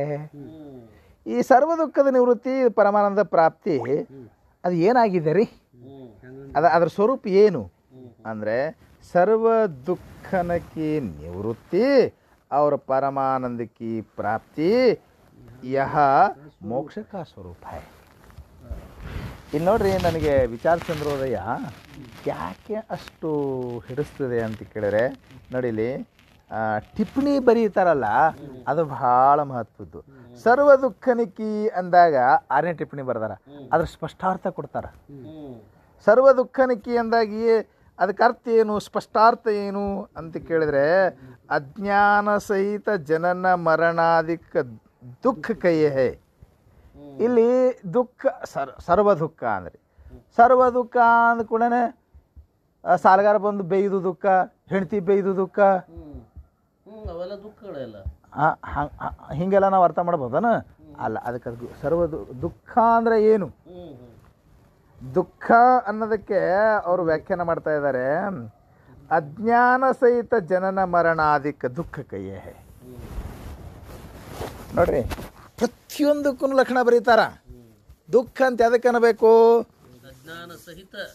ಅಜ್ಞಾನ ಸಹಿತ ಜನನ ಮರಣಾದಿ ದುಃಖವೆಂದು. ಜನನ ಮರಣಾದಿಕ್ಕಂದ್ರೆ ಜನನವೇ ಮರಣ ಮುಂತಾದವುಗಳಿಗೆ. ಕನ್ನಡದಾಗ ಏನು ಹೇಳಬೇಕು? ಕನ್ನಡದಾಗ ಅರ್ಥ ಹೆಂಗದ್ರದ್ದು? ದುಃಖ ಅಂತ ಅದಕ್ಕಂತಾರಂತ. ದುಃಖ ಅಂದ್ರೆ ಅಜ್ಞಾನ ಸಹಿತ ಜನ್ಮ ಮರಣಾದಿ, ಜನನ ಮರಣಾದಿಕ್ಕೆ ಅನ್ನೋದಕ್ಕೆ ಅಜ್ಞಾನ ಸಹಿತವಾಗಿ ಜನನ ಮರಣ ಮುಂತಾದವುಗಳಿಗೆ ದುಃಖವೆನ್ನಲಾಗಿದೆ. ಅದು ಹಿಂದಿಯೊಳಗೆ ನಿಮ್ಮ ನೆನಪಿರ್ಲಿಕ್ಕಂದ್ರೆ ಕನ್ನಡದಾರ ನೆನಪಿರ್ಬೋದಲ್ಲ. ದುಃಖ ಅಂತ ಎದಕ್ಕಂತಾರ್ರಿ ಅಂತ ಕೇಳಿದಾಗ, ಜನ್ಮ ಸಹಿತ, ಅಜ್ಞಾನ ಸಹಿತ ಜನ್ಮ ಮರಣ ಮುಂತಾದವುಗಳಿಗೆ ದುಃಖವೆನ್ನುತ್ತಾರೆ. ಆಮೇಲೆ ಮುಂದೇನು ಬಂದದ? ಸರ್ವ ದುಃಖನಿಕ್ಕಿ ದುಃಖ ನಿವೃತ್ತಿ ಅಂತ ಪದ ಬಂದಿದೆಯಲ್ಲ. ನಿವೃತ್ತಿ ಅಂದ್ರೆ ನೀವು ರಿಟೈರ್ಮೆಂಟ್ ಅಂತ ಅರ್ಥ ಹೇಳಿದ್ರಿ. ಅಲ್ಲಿ ನಿವೃತ್ತಿ ಅನ್ನೋದಕ್ಕೂ ಅವ್ರು ವ್ಯಾಖ್ಯಾನ ಬರೀತಾರೆ. ಮಿಥ್ಯಾಪನಕಿ ನಿಶ್ಚಯ ರೂಪ ಬಾದ್ ನಿವೃತ್ತಿ ಹೇ ಅಂದರು. ನಿವೃತ್ತಿ ಪದಕ್ಕೆ ಅರ್ಥ ಏನು? ಮಿಥ್ಯಾಪನೈಕ ನಿಶ್ಚಯ ರೂಪ ಬಾದ ನಿವೃತ್ತಿ ಹೇ. ಮಿಥ್ಯಾತ್ವದ, ಮಿಥ್ಯಾಪನೈಕ ಅಂತ ಅನ್ನೋದಕ್ಕೆ ಶಬ್ದಕ್ಕೆ ಅರ್ಥ ಏನು? ಮಿಥ್ಯಾತ್ವದ ನಿಶ್ಚಯ ರೂಪ ಬಾಧ. ಹಿಂಗರ್ಥ ಮಾಡಿರ್ಬೇಕಾರ. ಬಾದ ನಿವೃತ್ತಿ ಹೇ. ಬಾದಾಗೋದು ನಿವೃತ್ತಿ. ಬಾದಾಗೋದು ಅಂತಂತಂದ್ರೆ ಮಿಥ್ಯಾ ನಿಶ್ಚಯ ಮಾಡೋದಕ್ಕನ ಬಾದ ಅಂತಾರೆ. ಆ ಬಾಧಕ್ಕನ ನಿವೃತ್ತಿ ಅಂತಾರೆ. ನೋಡ್ರಿ, ನಿವೃತ್ತಿ ಅಂತ ಅದಕ್ಕೆ ಬಾಧ ಅಂತಂತಂದ್ರೆ, ಸಾಮಾನ್ಯವಾಗಿ ಬಾಧ ಅಂದ್ರೆ ನಾಶ ಅಂತ ನಾವು ಅರ್ಥ ಮಾಡ್ತೀವಿ. ನಾಶ ಅರ್ಥ ಅನ್ನಂಗಿಲ್ಲ ಅವರು. ಬಾಧ ಅಂತಂದ್ರೆ ಅರ್ಥ ಏನು ಮಾಡ್ತಾರೆ ಅಂತ ಕೇಳಿರ, ಮಿಥ್ಯಾತ್ವದ ನಿಶ್ಚಯಕ್ಕೆ ಬಾಧ ಅಂತಾರೆ. ಆ ಬಾಧಕ್ಕನ ನಿವೃತ್ತಿ ಅಂತ ಕರೆದಾರ. ಹಂಗೆ ಉದಾಹರಣೆ ಕೊಟ್ಟು ಹೇಳ್ತೀನಿ, ಅಂದ್ರೆ ಕಲ್ಪನೆ ಬರ್ತೀನಿ. ಈಗ ಹಗ್ಗದಲ್ಲಿ ತೋರಿದ ಹಾವಿನ ನಿವೃತ್ತಿ. ಹಗ್ಗದ ಜ್ಞಾನ ಆದ ಕೂಡಲೇ ಹಾವು ನಿವೃತ್ತಿ ಆಗ್ತದ? ಹೆಂಗೆ ನಿವೃತ್ತಿ ಆಗ್ತದೆ? ನಿಶ್ಚಯ ನಿವೃತ್ತಿ ಆಗ್ತಂತಂದ್ರೆ ಅದು ಇದು ಅದನ್ನು ಸುಟ್ಟು ಇಲ್ದಂಗೆ ಹೊಡೆದು ಬಡ್ದು ಸಾಯಿಸಿ ಸುಟ್ಟು ಇಲ್ದಂಗೆ ಮಾಡ್ತಾರ? ಹಾಂ, ಮಿಥ್ಯಾ ನಿಶ್ಚಯ ಮಾಡ್ತಾರೆ. ಮಿಥ್ಯಾ ನಿಶ್ಚಯ. ಅದು ನಾಶ ಆಗ್ತದೆ ಅನ್ನಂಗಿಲ್ಲ. ನಾವು ಹಗ್ಗದಾಗಿನ ಹಾವು ನಾಶ ಆಗಂಗಿಲ್ಲ, ನೆನ್ಪಿಟ್ಕೊಳ್ರಿ. ಹಗ್ಗದಾಗಿ ತೋರಿ ಬಂದ ಹಾವ ನಾಶ ಅಂತ ಹೇಳಂಗಿಲ್ಲ ನಾವು. ಅದಕ್ಕೆ ನಿವೃತ್ತಿ ಅಂತ ಹೇಳ್ತೀವಿ. ಅದು ಬಾದ ಆಗ್ತದೆ ಅಂತ ಹೇಳ್ತೀವಿ. ಬಾದ ಆಗ್ತಂದ್ರೆ ಒಂದೇ, ನಿವೃತ್ತಿ ಆಗ್ತಂದ್ರೆ ಒಂದೇ. ಮಿಥ್ಯಾತ್ವ ನಿಶ್ಚಯ ಆದಾಗ ಬಾದ ಆಗ್ತದೆ. ಬಾದ ಅಂದ್ರೂ ಅದು ನಿವೃತ್ತಿ ಅಂತಲೇ ಅರ್ಥ, ನೆನ್ಪಿಟ್ಕೊಂಡ್ಬೇಡ್ರಿ. ಆ ಬಾಧಕ್ಕನ ನಿವೃತ್ತಿ ಅಂತ ಕರೆದಾರ. ಬಾಧ ಅಂದ್ರೆ ಏನು ಅಂತ ಕೇಳಿದ್ರೆ, ಬಾಧ ಅಂದರೆ ಮಿಥ್ಯಾತ್ವ ನಿಶ್ಚಯ ಮಾಡೋದೇ ಬಾಧ. ಅರ್ಥವಾಯ್ತಾ? ನೋಡಿ ಇವೆಲ್ಲ ಲಕ್ಷಣಗಳು. ದುಃಖ ಎದಕ್ಕಂತಾರ? ಕನ್ನಡದಾಗ ನೆನ್ಪಿಡ್ಬೇಕಲ್ಲ ಕೊನೆಗೆ. ಅಜ್ಞಾನ ಸಹಿತ ಜನನ ಮರಣ ಮುಂತಾದವುಗಳಿಗೆ ದುಃಖವೆಂದು ಕರೆಯಲಾಗಿದೆ. ನಿವೃತ್ತಿ ಬಂತು. ನಿವೃತ್ತಿ ಅಂತಂತಂದ್ರೆ 68ನೇ ವರ್ಷಕ್ಕೆ ಕೆಲಸದಿಂದ ಮನೆಗೆ ಕೆಲಸ ಮಾಡಿದ್ಬಿಟ್ಟು ಮನೆಗೆ ಹೋಗ್ತಾರ ನೋಡು, ನಿವೃತ್ತಿ ಆದ್ರಿ ಅಂತಾರೆ. ಆ ಅರ್ಥ ಏನಿಲ್ಲಿ ಇಲ್ಲ. ನಿವೃತ್ತಿ ಅಂದ್ರೆ ಏನು ಅರ್ಥ ಹೇಳಿದ್ರು ಅವರು? ನಿವೃತ್ತಿ ಅಂತಂದ್ರೆ ಆ ಮಿಥ್ಯಾತ್ವ ನಿಶ್ಚಯ ರೂಪ ಬಾಧಕ್ಕನ ನಿವೃತ್ತಿ ಎಂದು ಕರೆದಿದ್ದಾರೆ. ಬಾಧ ಆಗೋದು ಅಂದ್ರು ಒಂದೇ ಅರ್ಥ, ನಿವೃತ್ತಿ ಆಗ್ಯದಂದ್ರು ಒಂದೇ ಅರ್ಥ. ಇಲ್ಲಿ ಬಾಧ ಆಗೋದು ಅಂತಂದ್ರೆ ಕೆಲವೊಂದು ಬಾಧೆ ಹೆಂಗಾಗ್ತಾವ? ಯಾವುದು ಬಾಧ ಆಗ್ಯದ್ರಿ ಕೆಲಸಕ್ಕೆ ಬರಂಗಿಲ್ಲ ಅಂತಾರೆ. ನೋಡೋದು ಕನ್ನಡದ ಸತ್ಯ ಬಳಸ್ತೀವಿ ನಾವು. ಅದು ಬಾಧ ಆಗ್ಯದ್ರಿ ಕೆಲಸಕ್ಕೆ ಬರಂಗಿಲ್ಲ ಅಂದ್ರೆ ಹಾಳಾಗ್ಯದ ಅಂತಂದಂಗೆ. ಇಲ್ಲಿ ಹಾಳಾಗ್ತಂತಂತಂದ್ರೆ ಇದು ಕುರ್ಚಿ ಮುರಿದು ಹಾಳಾಗ್ತದೆ. ಹಂಗೆ ಹಾವು ಸತ್ತು ಹಾಳಾಗ್ಯದನ? ಕಾಲು ಮುರಿದು ಹಾಳಾಗ್ಯದನ? ಹೆಂಗಾಗ್ಯದ? ಅದು ಮಿಥ್ಯಾತ್ವ ನಿಶ್ಚಯ ಆಗ್ಯದ. ಇದು ಸುಳ್ಳು, ಯಪ್ಪ ಸುಮ್ಮನೆ ಅಂಜಿದ್ನೋ ಅಂದ್ಕೊಂಡೆ ಹೋಗ್ಬಿಡ್ತಾವ ಅಂದರೆ ಬಾಧ ಆಯಿತು. ಬಾಧ ಆಯಿತು ಅಂದ್ರೇನು? ಮಿಥ್ಯಾತ್ವ ನಿಶ್ಚಯ ಆಯಿತು. ಗೊತ್ತಾಯ್ತಾ? ಆಮೇಲೆ ಮತ್ತೇನು ಬಂದಿದೆ ಅಲ್ಲಿ ಅಂತ ಕೇಳಿದ್ರೆ, ಪರಮಾನಂದಕ್ಕೆ ಪ್ರಾಪ್ತಿ. ಪರಮಾನಂದ ಅಂತಿದೆಯಲ್ಲ, ಆ ಪರಮಾನಂದ ಅನ್ನೋದಕ್ಕೂ ಅರ್ಥ ಹೇಳ್ತಾರೆ. ಹಿಡಿತ ನಾವು ಅರ್ಥ ಹೇಳಿದೆವು. ಪರಮಾನಂದ ಅಂತ ಎದಕ್ಕಂತಾರೆ ಅಂತ ಕೇಳಿದ್ರೆ, ಪರಮ ಪ್ರೇಮಕ ವಿಷಯ ಪರಮಾನಂದ ಹೇ. ಪರಮ ಪ್ರೇಮಕ್ಕೆ ವಿಷಯವಾದದ್ದು ಪರಮಾನಂದವಾಗಿರ್ತದ. ಪರಮ ಪ್ರೇಮಕ್ಕೆ ವಿಷಯವಾದದ್ದು ಯಾವುದೋ ಅದು ಪರಮಾನಂದ ರೂಪವಾಗಿರುತ್ತದೆ. ನೋಡಿ, ಇವು ಕೇಳಿದಾಗ ನೆನ್ಪಿಟ್ಕೋಬೇಕು. ಭಾಳ ಮಹತ್ವದು. ನೀವು ಅದನ್ನು ಕನ್ನಡದಾಗಾರ ಹೇಳ್ರಿ, ಹಿಂದಿದಾಗಾರ ಹೇಳ್ರಿ, ಏನ್ರಿ ಅವು ಶಬ್ದಕ್ಕೆ ಅರ್ಥ ಭಾಳ ಚಂದ ಹೇಳಿದಾರೆ ಅವರು. ಭಾಳ ಚಂದ ಲಕ್ಷಣ ಮಾಡಿದ್ದಾರೆ. ಪ್ರತಿಯೊಂದಕ್ಕೂ ಲಕ್ಷಣ ಹೇಳ್ಕೊತ ಹೋಗ್ತಾರೆ. ಅವಷ್ಟಕ್ಕೂ ಏನ್ರಿ ಇವು ನೀವು ಪಕ್ಕ ತಲೆ ಬಂದು ಅಂತಂತಂದ್ರೆ ನೆನಪು ಉಳ್ದೇ ಬಿಡ್ತದೆ. ಪರಮಾನಂದ ಅಂತ ಎದಕ್ಕಂತಾರ್ರಿ ಅಂತ ಕೇಳಿದ್ರೆ, ಪರಮ ಪ್ರೇಮಕ್ಕೆ ವಿಷಯವಾದುದು ಯಾವುದೋ ಅದು ಪರಮಾನಂದ ರೂಪವಾಗಿರುತ್ತದೆ. ಯಾವುದು ಪರಮ ಪ್ರೇಮಕ್ಕೆ ವಿಷಯವಾಗಿದೆ ಅಂತ ನಾವು ವಿಚಾರ ಮಾಡ್ಲಿಕ್ಕೆ ಹೋದ್ರೆ, ಎಲ್ಲವನಾರೈದು ನೋಡಲಿಲ್ಲವೆನಿಸಿದ ನೇಹ ಎಲ್ಲಿ ನೆಲೆಸುವುದು? ತನ್ನಲ್ಲಿ. ಅದರಿಂದ ತಾನೇ ಸುಖ, ತಾನೇ ಸುಖ ಸ್ವರೂಪ. ಆತ್ಮವೇ ಆತ್ಮ ಅಂದ್ರೆ ತಾನು. ಪರಮ ಪ್ರೇಮ ಎದ್ರ ಮ್ಯಾಗ ಐತ್ರಿ? ನೀವು ಎದ್ರ ಮ್ಯಾಗ ಪ್ರೇಮ ಅದ್ರಿ ಹೇಳ್ರಿ? ನನ್ನ ಮ್ಯಾಗಿಲ್ಲ.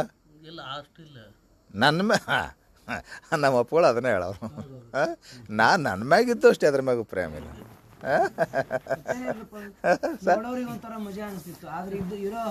ಇರೋ ಹಕ್ಕಿಕತ್ ಕರೆ ಐತಿ ಅದು. ಅದಕ್ಕೆ ಶ್ರುತಿನೂ ಏನು ಹೇಳ್ತಿ ಗೊತ್ತಾ? ಬೇರೆ ಬೇರೆ ಪ್ರೇಮ ಐತಿ ಅಂತ ಅನ್ನಿಸ್ತದೆ. ಸ್ಪಷ್ಟವಾಗಿ ಬೃಹದಾರಣ್ಯಕೋಪನಿಷತ್ತು ಹೇಳ್ತು, ನವ ಅರೆ ಮೈತ್ರೇಯಿ ಆತ್ಮನಸ್ತು ಕಾಮಾಯ ಸರ್ವಂ ಪ್ರಿಯಂ ಭವತಿ. ಎಷ್ಟು ಚಂದ ಮಾತುಗಳವು ನೋಡ್ರಿ. ನತು ಜಾಯಾಯೈ ಕಾಮಾಯ ನ ಪತ್ಯು ಕಾಮಾಯ ಪತಿಪ್ರಿಯೋ ಭವತಿ. ಆತ್ಮನಸ್ತು ಕಾಮಾಯ ಪತಿಪ್ರಿಯೋ ಭವತಿ. ನವ ಅರೆ ಜಾಯಾಯೈ ಕಾಮಾಯ ಜಾಯಾ ಪ್ರಿಯಾ ಭವತಿ. ಆತ್ಮನಸ್ತು ಕಾಮಾಯ ಜಾಯಾ ಪ್ರಿಯಾ ಭವತಿ. ನವ ಅರೆ ಪುತ್ರಾಣಾಂ ಕಾಮಾಯ ಪುತ್ರಾಃ ಪ್ರಿಯಾ ಭವಂತಿ. ಆತ್ಮನಸ್ತು ಕಾಮಾಯ ಪುತ್ರಾಃ ಪ್ರಿಯಾ ಭವಂತಿ. ನವ ಅರ್ಥ ಹೇಳ ಹಾಂ पुत्राय कामाय पुत्र ಹಾಂ ನವ ಅರೆ ಮೈತ್ರೇಯಿ ನವ ಅರೆ ಮೈತ್ರೇಯಿ ಪತ್ಯುಕ್ಕಾಮಾಯ ಪತಿಪ್ರಿಯೋ ಭವತಿ ಆತ್ಮನಸ್ತು ಕಾಮಾಯ ಪತಿಪ್ರಿಯೋ ಭವತಿ. ಆ ಪತಿ ಮ್ಯಾಲಿನ ಪ್ರೀತಿ ಪತಿಗೋ ಸುಖವಾಗಿ ಅಲ್ಲ ತನಗೋ ಸುಖವಾಗಿ ಉಳ್ಕದನ ಹಂಗೆ ಹೆಂಡ್ತಿ ಪತಿನ ಪ್ರೇಮ ಮಾಡ್ತಾಳ ನೋಡ್ರಿ. ತನ್ನ ಪ್ರೇಮಕ್ಕಾಗಿ ಎಷ್ಟು ಪ್ರೀತಿ ಮಾಡ್ತಾಳಂತಂದ್ರೂ ಆ ಪ್ರೀತಿ ಅವನಿಗೋ ಸುಖವಾಗಿನೇ ಅಲ್ಲ ತನಗೋ ಸುಖವಾಗಿ. ಒಮ್ಮೆ ಮನಸ್ಸದ ಅವ್ರು ಸತ್ರು ಇವರು ಸಾಯ್ತಾರಲ್ರಿ ಅಂತ ಈ ಸತ್ತಾಗೇನು ಅವನ ಮೇಲೆ ಪ್ರೀತಿಗಾಗೆಲ್ಲ ತನಗೆ ಸಮಸ್ಯೆ ಅದು ಸತ್ರ ಆನಂದವಾಗಿರ್ತೀನಿ ಅಂತ ಸತ್ತಿರ್ತಾಳೆ ಅಷ್ಟೇ. ಸತ್ತಿಂದ ನನಗೆ ಆನಂದ ಇಲ್ಲ. ಹಾಂ ನಮಗೆ ಒಮ್ಮೆ ಅನಿಸ್ತದ ಏನು ಅನಿಸ್ತದ ಅವ ಸತ್ತಾಗ ಈಕಿ ಸತ್ತಾಗ ಅವನ ಮೇಲೆ ಪ್ರೀತಿ ಅದಾಳ ಅಂತ ಅನಿಸ್ತದ. ನೋ ಸಾಧ್ಯನೇ ಇಲ್ಲ. ತನಗೆ ಸತ್ತಾಗ ತನಗೆ ಆನಂದ ಅನಿಸ್ತದಕ್ಕೀಗ ಸತ್ತರ ಚಂದ ಇರ್ತೀನಿ ಅಂತ ತಿಳ್ಕೊತಾಳೆ. ತನ್ನ ಆನಂದದ ವಿಷಯ ಯಾವುದು ಅದು ಹೋಗ್ಯದ ಅಂತ ತಿಳ್ಕೊಂಡು ಹಾಂ ಅಷ್ಟೇ. ಇಷ್ಟೇ ಇದೆ. ನಮಗೊಮ್ಮೆ ಅನಿಸ್ತದ ಏನಂತ ಅವ್ರು ಏನೇನೋ ಕತೆ ಹೇಳ್ತಾರಲ್ಲ, ರೋಮಿಯೋ ಜೂಲಿಯೆಟ್, ಲೈಲಾ ಮಜ್ನು, ಎಲ್ಲ ಸುಳ್ಳು ಐತದ ಏನ್ರಿ? ನೋ, ತನ್ನ ಮ್ಯಾಗಿದ್ದ ಪ್ರೇಮ ಶ್ರುತಿ ಸುಳ್ಳು ಹೇಳಕ್ಕೆ ಸಾಧ್ಯನೇ ಇಲ್ಲ. ನಮ್ಮ ಮಾತೆಗಿಂತಲೂ ಮಾತೆ ಒಮ್ಮೊಮ್ಮೆ ಮಮತ್ವವನ್ನು ನಮ್ಮ ಮೇಲೆ ಕಳ್ಕೊಂಡವಳು. ಶ್ರುತಿ ನಮ್ಮ ಮೇಲೆ ನಿಷ್ಪಕ್ಷವಾದಂಥ ಏನ್ರಿ ಮಾತೃತ್ವದ ಮಮತೆಯನ್ನು ಹೊಂದಿರುವವಳಾಗಿದ್ದಾಳೆ. ನೆನ್ಪಿಟ್ಕೋಬೇಕು ಈ ಮಾತು. ಇಲ್ಲ ಅದು ಸತ್ಯ ಮಾತಲ್ಲ. ಸತ್ಯ ಮಾತೈತ್ರಿ, ಸತ್ಯವಾದನ ಸತ್ಯ ಒಪ್ಕೊಳ್ಳೋಕ್ಕೆ. ಸುಮ್ಮನೆ ಇಂಥ ಸಂದರ್ಭದಲ್ಲಿ ಹೇಳಬಾರ್ದು. ಇಲ್ಲ ಹೇಳಬಾರ್ದಲ್ಲಕ್ಕೇನ್ರಿ, ಈಗ ಮೊದ್ಲಿನ ಮಾತೆ ಅದಲ್ಲ ಇದು. ಇಲ್ಲ ಅದು ಇವತ್ತ ನ್ಯೂಸ್ ಪೇಪರ್ದಾಗ ಬಂದದ, ತನ್ನ ಮಂಚದ ಆಟದ ಸಲುವಾಗಿ ಮಕ್ಕಳನ್ನೇ ಕೊಂದ ಮಹಾಪಾತಕಿ ಮಾತೆ ಅಂತ ಅಲ್ವಾ? ಇದೇ ಮಾತೆ ಮುಂದೆ ಅದಲ್ರಿ, ಮಕ್ಕಳಿಗೋಸ್ಕರ ಮಕ್ಕಳ ಮೇಲೆ ಆಗ ಮುಂದೆ ನೋಡ್ರಿ ಮುಂದಿನ ಮಾತನ್ನು ಬರ್ದ್ರು. ಈಗ ಅಕ್ಕಿಂದಾಯ್ತು, ಇವಂದು ಈ ಬಾಡಿ ಅಂದಾರ ಏನಂತೀರಿ ಅದನ್ನು ಹೇಳಬಿಟ್ಟಾರ ಒಂದು ಮುಂದೆ. ನವ ಅರೆ ಜಾಯಾ ಯೈ ಪ್ರಿಯಾ ಜಾಯಾ ಪ್ರಿಯಾ ಭವತಿ ಆತ್ಮನಸ್ತು ಕಾಮಾಯ ಜಾಯಾ ಪ್ರಿಯಾ ಭವತಿ. ಅಲ್ಲಿ ಪ್ರಿಯೋ ಅಂತಾರ, ಪತಿಯು ಪುಲ್ಲಿಂಗಾದ ಪ್ರಿಯೋ ಆಗ್ಯದ, ಇಲ್ಲಿ ಜಾಯಾ ಪ್ರಿಯಾ ಬೇಕಿದು. ನವ ಅರೆ ಜಾಯಾ ಯೈ ಕಾಮಾಯ ಜಾಯಾ ಪ್ರಿಯಾ ಭವತಿ ಆತ್ಮನಸ್ತು ಕಾಮಾಯ ಜಾಯಾ ಪ್ರಿಯಾ ಭವತಿ. ಇವ ಹೆಂಡ್ತಿಗೆ ಪ್ರೀತಿ ಮಾಡೋದು ಹೆಂಡ್ತಿ ಸಲುವಾಗಿ ಅಲ್ಲ, ತನ್ನ ಸಲುವಾಗಿ ಅಲ್ವೇ? ಇನ್ನು ಇಬ್ಬರು ಕೂಡಿ ಮಕ್ಕಳು ಪ್ರೀತಿ ಮಾಡ್ತಾರಲ್ಲ, ಮಕ್ಕಳ ಸಲುವಾಗಿ ಮಾಡ್ತಾರ ನೀವು ಪ್ರೀತಿ? ಅದನ್ನ ಹೇಳಬಿಟ್ರವ್ರು. ನವ ಅರೆ ಪುತ್ರಾಣಂ ಕಾಮಾಯ ಪುತ್ರ ಪ್ರಿಯಾ ಭವಂತಿ ಆತ್ಮನಸ್ತು ಕಾಮಾಯ ಪುತ್ರಾಹ ಪ್ರಿಯಾ ಭವಂತಿ. ಅವು ಇದು ಏನ್ರಿ ಪ್ಲೂರಲ್ ಬಹುವಚನ. ಮಕ್ಕಳು ಪುತ್ರಾಹ ಅಂತಿದೆ, ಪುತ್ರಾಣಾಮ್ ಅಂತಿದೆ ನೋಡಿ, ಬಹುವಚನ ಆಯ್ತದು. ಪುತ್ರದ ಮೇಲಿನ ಪ್ರೀತಿ ಪುತ್ರರ ಗೋಷಕವಾಗಿ ಅಲ್ಲ, ತಮ್ಮ ಸಲುವಾಗಿ. ಅಂದರೆ ಪ್ರಿಯತಮ ಯಾರಾಗ್ತಾರೆ ಅಂದ್ರೆ ತಾನೇ ಆತ್ಮನೇ. ಆತ್ಮ ಅಂದರೆ ಯಾರು? ನಾನೇ. ನಾ ಹೆಂಡ್ತಿನ ಪ್ರೀತಿ ಮಾಡಲಿ, ದುಡ್ಡಿನ ಪ್ರೀತಿ ಮಾಡಲಿ, ವಸ್ತು ಪ್ರೀತಿ ಮಾಡಲಿ, ವ್ಯಕ್ತಿ ಪ್ರೀತಿ ಮಾಡಲಿ, ಮಕ್ಕಳ ಪ್ರೀತಿ ಮಾಡಲಿ, ಯಾರನ್ನ ಪ್ರೀತಿ ಮಾಡಿದರೂ ಆ ಪ್ರೀತಿ ಅವರಿಗೋಸ್ಕರವಾಗಲ್ಲ, ನನ್ನ ಸಲುವಾಗಿರ್ತದೆ. ಆದ್ದರಿಂತಂದರೆ ಅಂದರೆ ಪ್ರೀತಿ ಅದ್ರ ಮೇಲೆ ಉಂಟಾಗ್ತಿರ್ತದೆ. ಯಾವುದು ಸುಖರೂಪ ಆಗಿರ್ತದೆ ಅದನ್ನು ಪುತ್ರಾತ್ಪಿಂಡ ಅದು ಹೇಳ್ತಿಲ್ಲ. ಆದರೂ ಒಂದು ಹೇಳ್ತೀವಲ್ಲ. ಇನ್ನೊಂದು ನೆನ್ಪಿಟ್ಕೋಬೇಕು, ಪ್ರೇಮ ಎಲ್ಲಿರ್ತಂತ ಕೇಳಿದ್ರೆ ಯಾವುದು ಸುಖರೂಪ ಇರ್ತದ, ಯಾವುದು ಹಿತರೂಪ ಇರ್ತದೆ ಅದ್ರ ಮೇಲೆ ಪ್ರೀತಿ ಇರ್ತದೆ, ಯಾವುದು ಸುಖ ಇರ್ತದ ಅದ್ರ ಮೇಲೆ ದ್ವೇಷ ಇರ್ತದೆ ನಮಗೆ. ಅಂದ್ರೆ ನಿನ್ನ ಮೇಲೇ ಪ್ರೀತಿ ಐತೆ ಅಂದಮೇಲೆ ನೀನೇ ಸುಖರೂಪಿ ಅಂತ ನಿರ್ಣಯ ಮಾಡ್ಬೋದಲ್ಲ ಸ್ಪಷ್ಟವಾಗಿಯೇ, ಅದಲ್ಲ? ಹಾಂ, ಅದರಂತೆಯೇ ನಾಂದು ಕೂಡ ಏನು ಬಂತು, ಶರೀರ ಬಂತು. ಖರೆ ಮನುಷ್ಯ ಶರೀರ ಮ್ಯಾಗ ಪ್ರೀತಿ ಇರ್ತಾನೆ, ಶರೀರ ಮ್ಯಾಗೆ ಇರ್ತದ ಇಲ್ಲ, ಅದನ್ನು ವಿಚಾರ ಮಾಡ್ಕೊತ ಹೋದ್ರ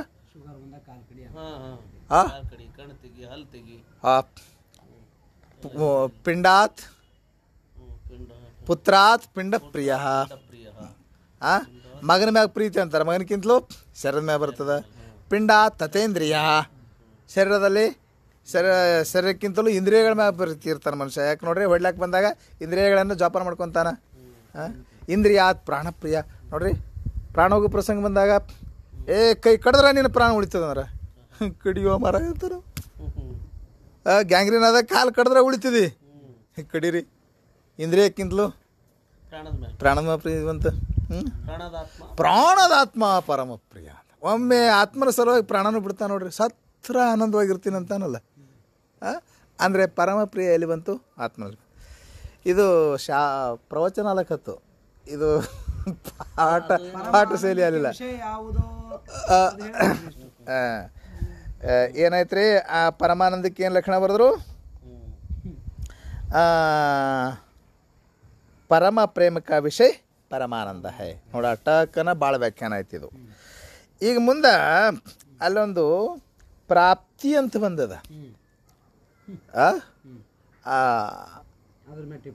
ಅದ್ರ ಮ್ಯಾಲೆ ಟಿಪ್ಪಣಿ ಐತಿ. ಅಲ್ಲಿ ಪ್ರಾಪ್ತಿ ಎಂಬ ಮಾತು ಬಂದಿದೆ ನೋಡ್ರಿ, ಅದ್ರ ಮ್ಯಾಲೆ ಒಂದು ಟಿಪ್ಪಣಿ ಐತಿ. ಪರಮಾನಂದಕ್ಕೆ ಪ್ರಾಪ್ತಿ ಅಂತ ಬಂದದಲ್ಲ.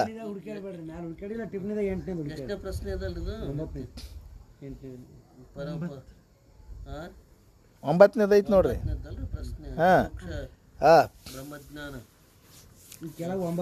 ಕೆಳಗೆ 9ನೇದು ಐತಿ ನೋಡ್ರಿ. ಟಿಪ್ಪಣಿ 9ನೇ ಟಿಪ್ಪಣಿ. ಇಲ್ಲಿ ಪ್ರಾಪ್ತಿ ಅಂದ್ರೆ ಯಾವ ರೀತಿ ಪ್ರಾಪ್ತಿ? ನಿತ್ಯ ಪ್ರಾಪ್ತಿಗೂ ಪ್ರಾಪ್ತಿ ಮಾನಿ ಹೈ ಅಂತ ಹೇಳ್ತಾ ಇದ್ದಾರೆ. ಅದೇ ಉದಾಹರಣೆ ಏನು, ಹೆಂಗೆ ಉದಾಹರಣೆ ಅಂತಾರ? ಕಂಠಭೂಷಣ ಕಿ ನ್ಯಾಯ ನಿತ್ಯ ಪ್ರಾಪ್ತಿ ಕಿ ಪ್ರಾಪ್ತಿ ಮಾನಿ ಹೈ. ಇಲ್ಲಿ ಅದಕ್ಕೆ ಯಾಕೆ ಹಂಗೆ ಅರ್ಥ ಹೇಳಬೇಕಾಯ್ತು ಅಂತ ಕೇಳಿದ್ರೆ, ಇವ್ರಿಗೆ ಪುಸ್ತಕನ ತರಿಸ್ಕೊಡ್ರಿ ನಾಳೆಗೊಂದು. ಅದ್ರಾಗ ಇದ್ರಾಗ ಬಗೆಹರಂಗಿಲ್ಲ.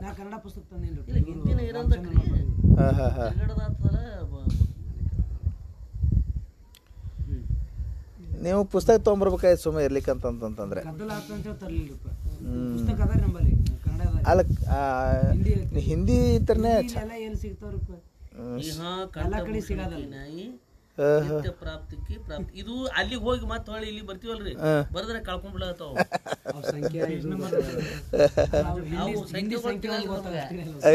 ಸಮಸ್ಯೆ ಅಲ್ಲ, ಇರ್ಲಿ ಬಿಡ್ರಿ. ಇಲ್ಲಿ ಅಲ್ಲ, ಇದನ್ನ ಯಾಕೆ ಹಿಂಗೆ ಹೇಳ್ಬೇಕಾಯ್ತು ಅಂತ ಕೇಳಿದ್ರೆ, ಪ್ರಾಪ್ತಿ ಎಂಬ ಶಬ್ದಕ್ಕೆ ಕೊಡ್ತಾ ಹೇಳ್ತಾ ಇರೋದು. ಪ್ರಾಪ್ತಿ ಹೆಂಗಿದೆ ಅಂತ ಕೇಳಿದ್ರೆ, ಅಪ್ರಾಪ್ತಶ ಪ್ರಾಪ್ತಿ ಒಂದಿದೆ.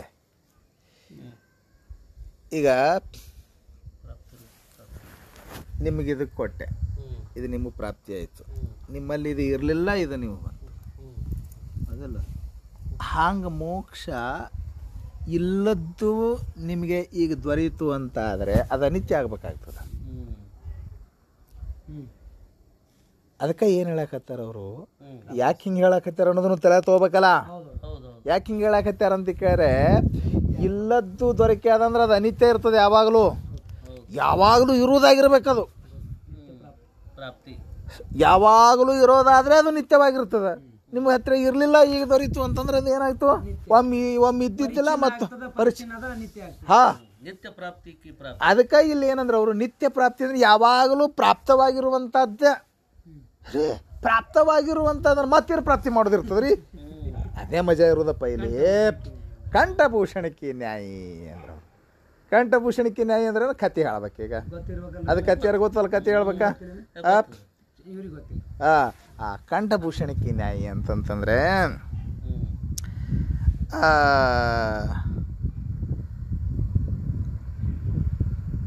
ಶಬ್ದಶಾರ್ಥ ಏನಾಗ್ತಂತ ಕೇಳಿದ್ರೆ, ಕೊಳ್ಳಾಗಿನ ಆಭರಣದಂತೆ ಅಂತ ಅರ್ಥ ಆಗ್ತದೆ.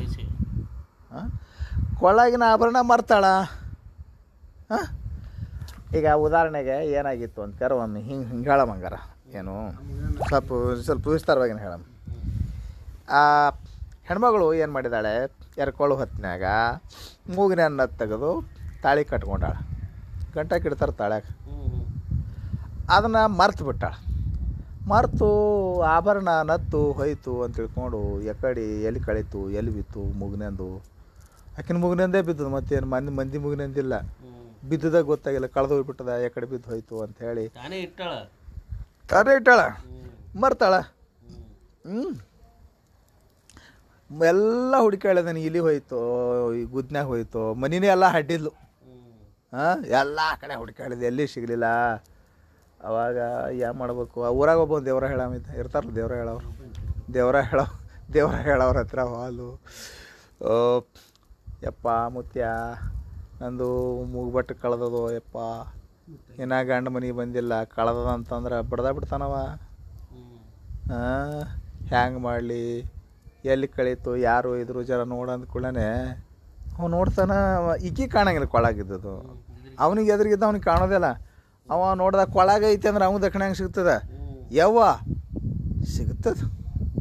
ಹಂಗೆ ಹೇಳ್ತಾರವ್ರು, ಚಿಂತೆ ಮಾಡಬೇಡ, ಸಿಗುತ್ತದ ಅಂದ ಕೂಡ ಮತ್ತಾಕಿಗೆ ಅರ್ಧ ಸಂತೋಷ ಆಯ್ತು. ಸಿಗ್ತದೆ, ಎಲ್ಲಿ ಹೋಗಿಲ್ಲ, ಅದು ಸಿಗ್ತದೆ, ಏನು ಚಿಂತೆ ಮಾಡಬೇಡ, ದಕ್ಷಿಣ ಇಡು ಮೊದಲ. ಯಾಕೆ ಒಂದು 50 ರೂಪಾಯಿ ಇಟ್ಲಾ? ಹಾಂ, ನೀ ಮನೆಗೆ ಹೋಗು, ದೇವ್ರ ಕೊಲೆಗ ನಿಲ್ಗಡೆ ಐತಲ್ಲ ಕಾಣಿ ಮುಂದೆ ಹೋಗಿ ನಿಂದ್ರು. ಅಲ್ಲಿ ಹೋಗಿ ನಿಂದ್ರು, ನಿಂದು ಆಭರಣ ಸಿಗ್ತದ. ಖುಷಿ ಆಯಿತು, ಸಂತೋಷ ಆಯಿತು. ಓಡೋಡಿ ಬಂದ್ಲು, ಮನ್ಯಾಗ ಬಂದು ಕನ್ನಡಿ ಮುಂದೆ ಹೋಗಿ ನಿಂತಲು. ಕನ್ನಡಿ ಮುಂದೆ ನಿಂತ್ಕೊಂಡು ಕಣ್ಣು ಮುಂದೆ ಕಾಣ್ತಲ್ಲ, ನನಗೆ ಸಿಗ್ತು, ಪ್ರಾಪ್ತಿ ಆಯಿತು ನನ್ನ ನತ್ತ ಅಂತಂದ್ಲು. ಆಕೆಗೆ ನತ್ತ ಪ್ರಾಪ್ತಿ ಆಯ್ತಲ್ಲ, ಇದ್ದದ್ದ ಪ್ರಾಪ್ತಿ ಆಗ್ಯದ, ಇಲ್ಲದ ಪ್ರಾಪ್ತಿ ಆಗ್ಯದ. ನಿತ್ಯ ಪ್ರಾಪ್ತಿ ರೂಪ ಪ್ರಾಪ್ತಿ ಅಂತಾರೆ. ಅವು ಇದ್ದದ್ದೇ, ಯಾವಾಗಲೂ ಇದ್ದದ್ದೇ ಸಿಕ್ಕದ, ಇಲ್ಲದಲ್ಲ. ಅದಕ್ಕೆ ನಿತ್ಯ ಪ್ರಾಪ್ತಿ ರೂಪ ಪ್ರಾಪ್ತಿಯನ್ನು ಹೇಳ್ತಾ ಇದ್ದೀವಿ. ಹೆಂಗೆ ಕಂಠಭೂಷಣಕ್ಕೆ ನ್ಯಾಯ ಆಯಿತಾ? ಈ ಉಳ್ಕಾದು ಏನು ಹೇಳೋ ಹರಕತ್ತಿಲ್ಲ, ಸುಮ್ಮನೆ ಶಬ್ದಶಃ ಅರ್ಥ ಹೇಳಿದ್ದಾರೆ. ಅದಕ್ಕೆ ನಾವು ಹೇಳಿಲ್ಲ. ಕೆಳಗಡೆ ಇವು ಟಿಪ್ಪಣಿಗಳು ಬಂದಾವಲ್ಲ, ಟಿಪ್ಪಣಿಗಳಿಗೆ ಅರ್ಥ ಹೇಳಿನೇ ನಾನು. ಅರ್ಥ ಅವು ತಿಳಿಲಿಲ್ಲ ಅಂತ ಇಲ್ಲಿ ಬಂದು ಅರ್ಥ ನೋಡ್ಕೋಬೇಕಾಗ್ತಿರ್ತದೆ. ಅದಕ್ಕೆ ಉಳ್ಕಾದು ಎಲ್ಲ ಅಷ್ಟು ಹೇಳೋ ಹರಕತ್ತಿಲ್ಲ ಅವು ಟಿಪ್ಪಣಿಗಳು. ಆಯಿತಾ?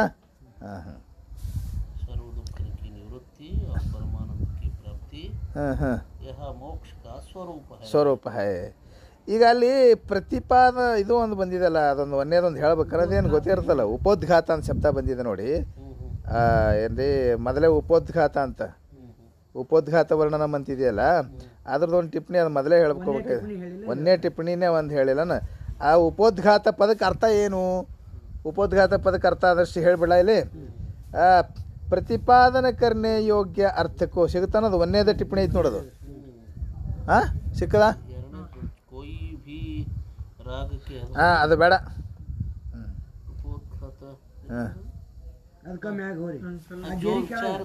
ಮೋಕ್ಷ ಕಾ ಸ್ವರೂಪ ಹೈ ಅಂದ ಕೂಡಲೇ ಗೆರಿಯದ ಗೆರಿ ಕೆಳಗೆ ಅದೇ ಗೆರಿ ಕೆಳಗೆ ಅದೇ ಐತೆ. प्रतिपादन करने प्रतिपादन करने योग्य अर्थ को मन में राखी के जिसके अर्थ अन्य अर्थ का प्रतिपादन उपोद्घात है. ಪ್ರತಿಪಾದನೆ ಮಾಡಲು ಯೋಗ್ಯವಾದಂಥ ಅರ್ಥವನ್ನು ಮನಸ್ಸಿನಲ್ಲಿ ಇಟ್ಟುಕೊಂಡು ಅದರ ಸಲುವಾಗಿ ಅದರ ಅರ್ಥವನ್ನು ಅನ್ಯ ಅರ್ಥಕ ಪ್ರತಿಪಾದನೆ ಉಪೋದ್ಘಾತ ಹೇ. ಅದರ ಬದಲಾಗಿ ಬೇರೆ ಬೇರೆ ಏನಾರು ಹೇಳ್ಕೊತ ಹೋಗೋದು ಅದು ಉಪೋದ್ಘಾತವೆನಿಸ್ತದೆ. ಹೇಳಬೇಕಾದ ಮನಸ್ಸಿನಾಗ ಇಟ್ಕೊಂಡು ಅದಕ್ಕೆ ತತ್ಸಂಬಂಧಿ ಆಗಿದ್ದರೆ ವಿಷಯವನ್ನು ಮಾತಾಡ್ಕೊತ ಹೋಗೋದು. ಗೊತ್ತಾಯ್ತದ? ಶಬ್ದಶಃ ಅರ್ಥ ಆಯ್ತಾ? ಇನ್ನೊಂದ್ಸಲ ಹೇಳೋದಕ್ಕೆ ಅರ್ಥ ಆಯ್ತಾ? ಹಾಂ. ಜೈಸೆ ಹೇಗೆ ಅಂತ ಮುಂದೆ ಅದನ್ನ ಮಜಿ ಕತ್ತಿನ ಹೇಳ್ಯಾರ ನೋಡ್ರಿ. ಜೈಸೆ ಹೇಗಂದ್ರೆ ಕಿಸಿ ಕೋ दूसरे के गृह से छांच लेने की ಹೋವೆ ಹೈ. ಯಾರಿಗೋ ಒಬ್ಬರಿಗೆ ಏನಾಗ್ಯದ ಅಂತ ಕೇಳಿದ್ರೆ ಬೇರೆಯವ್ರ ಮನೆಯೊಳಗಿನಿಂದ ಮಜ್ಜಿಗೆ ತರಬೇಕಾಗಿದೆ. ಚಾಂಚಂದ್ರ ಮಜ್ಜಿಗೆ. ತಬ್ ವಹ ಬಾ ಏನಾಯ್ತದು? ಅಲ್ಲಲ್ಲ, ತಬ್ ವಹ ಆಗ ಅವನು ವಹ ಬಾತ್ ಮನ ಮೇ ರಕ್ಕಿಕೆ ಅದನ್ನು ಅವ ಮನಸ್ಸಿನಾಗ ಇಟ್ಕೊಂಡು, ಯಾವುದನ್ನು ಮಜ್ಜಿಗೆ ಬೇಡಬೇಕನ್ನೋ ಮಾತನ್ನು ಮನಸ್ಸಿನಾಗ ಇಟ್ಕೊಂಡು ತಿಸ್ಕೆ ಅರ್ಥ ಅದ್ರ ಸಲುವಾಗಿ ಅವ ಏನೇನು ಕೇಳ್ತಾನ, ತುಮಾರಿ ಗೌ ದುಗ್ಧ ದೇತಾ ಹೈ ವಾ ನೈ, ನಿಮ್ಮ ಆಕಳ ಹಾಲು ಕೊಡ್ತದ ಇಲ್ಲ, ಇತ್ಯಾದಿ ರೂಪ ಅನ್ಯ ವಾರ್ತಾ ಕಾ ಕಥನ್ ಉಪೋದ್ಘಾತ ಹೈ. ಅವನಿಗೆ ಅದೆಲ್ಲ ಎದಕ್ಕೆ ಬೇಕು? ಯಾವುದು, ನಿಮ್ಮ ಆಕಳು ಹೆಣ್ತದ ಇಲ್ಲ, ಹಾಲು ಕಾಸ್ತೀರ ಇಲ್ಲ, ಕಾಸಿದ ಮೇಲೆ ಅದಕ್ಕೆ ಹೋಟ್ಲ್ ಕೊಡ್ತೀರ ಏನು ಮನೆಗೆ ಹೇಳ್ತೀರ, ಮತ್ತು ಅದಕ್ಕೆ ಇದು ಹಾಕ್ತೀರ ಇಲ್ಲ, ಯಾವುದು ಹೆಪ್ಪು ಹಾಕ್ತೀರ ಇಲ್ಲ, ಹೆಪ್ಪನೂ ಹಾಕ್ತೀವ, ಮತ್ತು ಹೆಪ್ಪು ಹಾಕಿದ ಮೇಲೆ ಇದು ಮೊಸರು ಕಟ್ಟೋದು ಮಜ್ಜಿಗೆ ಮಾಡ್ತೀರಲ್ಲ, ಮೊಸರು ಕಡಿತೀವಿ, ಮಜ್ಜಿಗೆನೂ ಮಾಡ್ತೀವಿ. ಮಜ್ಜಿಗೆ ಮಾಡಿರಿ ಅಂದಂಗೆ ಆಯಿತು, ಮಜ್ಜಿಗೆ ಅಂದ್ರೆ ಒಂದು ಚರಿ ಮಜ್ಜಿಗೆ ಈಕಿಗೆ ಆ ಉಳ್ಕಾದು ಬೇಕಾಗಿಲ್ಲ, ಈಕಿಗೆ ಬೇಕಾದ್ದು ಮಜ್ಜಿಗೆ ಕೇಳಬೇಕಾಗಿದೆ. ಅದನ್ನು ನೇರವಾಗಿ ಕೇಳದೇನೆ ತತ್ಸಂಬಂಧಿ ಆದಂಥ ಬೇರೆ ಬೇರೆ ವಿಚಾರಗಳನ್ನ ಹೇಳೋದು ಏನಾಗಿದೆ, ಉಪೋದ್ಘಾತ ಅಂತಾರೆ. ಇವ್ರಿಗೆ ಇಲ್ಲಿ ಏನಪ್ಪ ಅಂತಕಾರ ಮುಂದೆ ಎಲ್ಲ ತಾತ್ವಿಕ ವಿಚಾರ ಎಲ್ಲ ಹೇಳಬೇಕಾಗಿದೆ, ಅದನ್ನಿಲ್ಲಿ ಅದನ್ನ ಮನಸ್ಸಿನಾಗ ಇಟ್ಕೊಂಡಾರ, ಅದು ಸಂಬಂಧಿಯಾಗಿರುವಂಥ ಇವೆಲ್ಲ ವಿಚಾರಗಳನ್ನು ಪ್ರಸ್ತಾವನೆ ಮಾಡ್ತಾ ಇದ್ದಾರೆ ಇವಾಗ. प्रतिपादन करने योग्य, हाँ, जो प्रतिपादन करने योग्य जो विचार ಪ್ರತಿಪಾದನೆ ಮಾಡಲು ಯೋಗ್ಯವಾಗಿರ್ತಕ್ಕಂಥ ಯಾವ ವಿಚಾರ ತಾಕೋ ಮನ ಮೇಲೆ ಹಾಕಿಕೆ ಅದನ್ನು ಮನಸ್ಸಿನಾಗ ಇಟ್ಕೊಂಡು ತಿನಿಕೆ ಆರಂಭಾರ್ಥ ಅದನ್ನು ಶುರು ಮಾಡೋ ಸಲುವಾಗಿ ಅನ್ಯ ಮೋಕ್ಷಾದಿಕ ಪದಾರ್ಥನಿಕ ಕಥನ ಉಪೋದ್ಘಾತ ಹೇ. ಸಂಬಂಧಿಯಾಗಿರ್ತಕ್ಕಂಥ ಮೋಕ್ಷಾದಿಗಳ ಇಲ್ಲೇನೆ ಹೇಳುವಂಥದ್ದು ಏನೈತಲ್ಲ, ಇದು ಉಪೋದ್ಘಾತವಾಗಿದೆ. ಇಲ್ಲಿ ವಿಚಾರ ಹೇಳೋದೈತೆ, ಅವ್ರಿಗೆ ಜ್ಞಾನ ಹೇಳಬೇಕಾಗ್ಯದ. ಆ ಜ್ಞಾನ ಯಾತ್ರ ಸಲುವಾಗಿ ಬೇಕಾಗ್ಯದ, ಮೋಕ್ಷಾದಿಗಳ ಸಲುವಾಗಿ ಬೇಕಾಗ್ಯದ. ಹೌದಾ, ಇಲ್ಲಿ ಹ್ಯಾಂಗ ಇಲ್ಲಿ ಮಜ್ಜಿಗೆ ಬೇಕಾಗ್ಯದ, ಹಂಗ ಇಲ್ಲಿ ಏನ್ ಬೇಕಾಗ್ಯದ ಅಂದ್ರೆ ಮೋಕ್ಷಾದಿಕ ಪ್ರತಿಪಾದನಕ. ಇಲ್ಲಿ ಅವ್ರಿಗೆ ವಿಚಾರ ಸ್ವಲ್ಪ ಉಲ್ಟಾ ಮಾಡ್ಕೋಬೇಡ್ರಿ, ಅವ್ರು ಹೇಳಬೇಕಾದದ್ದು ಜ್ಞಾನ, ವಿಚಾರ. ಆ ವಿಚಾರ ಎದ್ರ ಸಲುವಾಗಿ ಬೇಕಾಗ್ಯದ, ಮೋಕ್ಷ ಸಲುವಾಗಿ ಬೇಕಾಗ. ಹೇಳಬೇಕಾದ ವಿಚಾರ ಹೇಳೋದನ್ನೇ ಮನಸ್ಸಿನಾಗ ಇಟ್ಕೊಂಡಾರ. ಜ್ಞಾನ, ಆ ತತ್ವಜ್ಞಾನ ಪ್ರತಿಪಾದನೆ ಮಾಡೋದೇ ಮನಸ್ಸಿನಾಗ ಇಟ್ಕೊಂಡಾರ. ಇವು ಮೋಕ್ಷಾದಿಗಳು ತತ್ಸಂಬಂಧಿ ವಿಚಾರಗಳು. ಅವೆಲ್ಲ ಏನು ಮಜ್ಜಿಗೆ ಹಾಲು ಹಿಂಡಿರನು, ಇದು ಮಕ್ಕಳಿರನು ಅಂತ ಕೇಳ್ದಂಗೆ ಇವು ಹೇಳ ವಿಚಾರ ಮಾಡ್ದಂಗೆ ಇವು ಇದು ದೃಢ ಇದು ಮೋಕ್ಷಾದಿಗಳ ಕಥನ ಏನದ. ಮೊದಲ ವಿಚಾರ ಎದ್ರ ಸಲುವಾಗಿ, ಅದನ್ನ ಉಪೋದ್ಘಾತ ಮಾಡ್ತಾರೆ, ಅದನ್ನ ಹೇಳ್ಯಾರ. ಗೊತ್ತಾಯ್ತಾ? ಪುರುಷಾರ್ಥ ಲಾಭ ಪರಮಾನಂದ ಇವೇನದಾವಲ್ಲ, ಇವು ಟಿಪ್ಪಣಿಗಳೇನು ಭಾಳ ಮಹತ್ವದಲ್ಲ.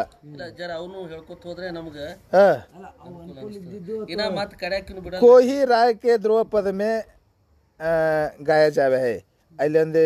ಇಲ್ಲೊಂದು ಎರಡನೇದು ಎಲ್ಲಿ ಬಂದದದು,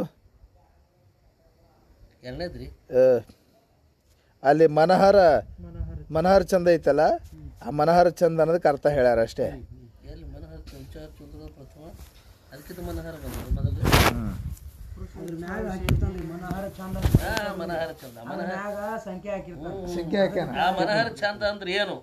ಅದಕ್ಕ ಕೋಯಿ ಬಿ ರಾಗಕ್ಕೆ ಧ್ರುವಪದ ಮೇ ಗಾಯ ಜಾವೆ ಹೈ. ಯಾವ್ದ ಒಂದು ರಾಗನಾಗ ಹಾಡ್ಕೊಂತ ಹೋಗೋದು ಅಷ್ಟೇ. ಅದೇನು ಅರ್ಥ ಸ್ಪಷ್ಟ ಅರ್ಥ ನನಗೂ ಗೊತ್ತಾಗಿಲ್ಲ.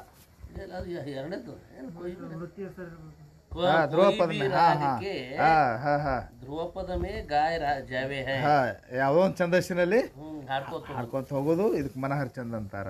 ಇದಕ್ಕೆ ಮನಹರ ಚಂದ. ಆಮೇಲೆ ಮೂರನೇ ಟಿಪ್ಪಣಿ ಐತಿ ನೋಡು. ಮೂರನೇ ಟಿಪ್ಪಣಿ ಎಲ್ಲಿ ಬಂದದಪ್ಪ? ಅನ್ವಯ. ಮೂರನೇ ಟಿಪ್ಪಣಿ ಎಲ್ಲೈತಿ? ಹೇತು ಅಂದ್ರ ಮ್ಯಾಗ ಐತಲ್ಲ. ನಾನು ಅನ್ವಯ ಮಾಡಿ ಹೇಳಿನಿ ಈಗಾಗಲೇ. ಅನ್ವಯ ಹೆಂಗೆ ಮಾಡ್ಕೋಬೇಕು ಅನ್ನೋದು ಹೇಳ್ತಾ ಇದ್ದಾನೆ. ಅದನ್ನ ಹೆಂಗ ಅಂತ ಅನ್ವಯ ತಾ ಹೇತು ವಿಚಾರ ಹೈ. ತಾ ಹೇತು ವಿಚಾರ ಹೈ ಅಂತಂದ್ರಲ್ಲಿ ಅಲ್ಲಿ ತಾ ಅಂತ ಬಂದ ನೋಡು. ತಾ ಅಂತಂದ್ರೆ ಆ ಅಪರೋಕ್ಷ ಬ್ರಹ್ಮಜ್ಞಾನ, ಅದಕ್ಕೆ ಹೇತು ಕಾರಣವಾದದ್ದು ವಿಚಾರವಾಗಿದೆ. ಯಾವುದರ ವಿಚಾರ? ಈ ಮೂರರ ವಿಚಾರನೆ. ಅದನ್ನ ಹೇಳ್ಕೊಂಡ್ ಬಂದೆ ನಾನು. ಈ ಬ್ರಹ್ಮ ದೃಢಾಪರೋಕ್ಷ ಬ್ರಹ್ಮಜ್ಞಾನಕ್ಕೆ ಜೀವ ಜಗತ್ತಿನ ವಿಚಾರವೇ ಅದಕ್ಕೆ ಕಾರಣವಾಗ್ತದೆ ಅಂತ ನಾನು ಅರ್ಥ ಹೇಳ್ಕೊಂಡ್ ಬಂದಿನಿ. ಅದು ಗೊತ್ತಾಗಲಿಲ್ಲ ಅಂತ ಇಲ್ಲಿ ಬಂದು ನೋಡ್ಬೇಕು ಅಷ್ಟೇ, ಅದು ಹೆಂಗೆ ಅನ್ವಯ ಮಾಡ್ಬೇಕಂತ. ನಾನು ಅಲ್ಲಿ ನವೇ ಮಾಡಿ ಕರೆಕ್ಟ್ ಅನ್ವಯ ಮಾಡಿ ಹೇಳಿನಿ ನಾನು ಅಲ್ಲಿ.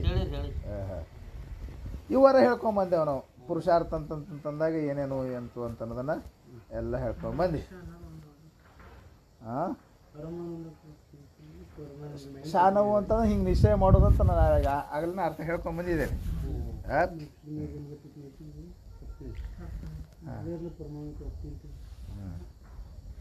ಇವಷ್ಟು ಟಿಪ್ಪಣಿನೂ ಮುಗಿದು ನೋಡಂಗಾರ. ಟಿಪ್ಪಣಿ ಚಲೋ ಮೋಕ್ಷದ ಒಂದು ಹೇಳ್ರಿ. ಹಾಂ ಹಾಂ ಕರ್ತಾ ಭೋಕ್ತಾ ರೂಪ ಮೋಕ್ಷದ ಮೇಲೆ ಒಂದು ಇದನ್ನು ಕೊಟ್ಟಾರ, ಟಿಪ್ಪಣಿ ಬಂದದ. ಅದೊಂದು ಹೇಳಿಬಿಟ್ರೆ ಮುಗೀತು ನೋಡಂಗಾರ. कर्ता भोक्तापनै कर्ता भोक्तापनै आदिक अन्यथा भाव को छोड़ी के स्वस्वरूप से स्थिति ही मोक्ष है. ಮೋಕ್ಷ ಅಂತ ಅದಕ್ಕೆ ಅಂತಾರ, ಮೋಕ್ಷದ ಲಕ್ಷಣ ಹೇಳ್ತಾ ಇದ್ದಾರೆ. ಅದು ಒಂಥರ ಇದೇನು ಗಣಿತ ಮ್ಯಾಥಮೆಟಿಕ್ಸ್ ಇದ್ದಂಗೆ. ನೋಡ್ರಿ, ಕರ್ತಾ ಭೋಕ್ತಾಪನೆ ಕರ್ತಾ ಭೋಕ್ತಾಪನೆ ಅಂತಂದಾಗ ಕರ್ತೃತ್ವ ಭೋಕ್ತೃತ್ವ ಅಪನೆ ಎಂಬುದು ತ್ವ ಅರ್ಥ ಕೊಡ್ತದೆ ಹಿಂದಿ ಒಳಗೆ ನೆನಪಿಟ್ಕೋಬೇಕು. ಹಾ, ಕರ್ತೃತ್ವ ಭೋಕ್ತೃತ್ವ ಮೊದಲಾದ ಆದಿಕ ನೋಡೋದ್ರಿಂದ ಕರ್ತೃತ್ವ ಭೋಕ್ತೃತ್ವ ಮೊದಲಾದ ಅನ್ಯತಾ ಭಾವಕ್ಕೂ ಚೋಡಿಕೆ. ಇದು ಅನ್ಯತಾ ಭಾವ ಐತಿ. ಅನ್ಯತಾ ಭಾವ ಅಂದ್ರೆ ಏನು?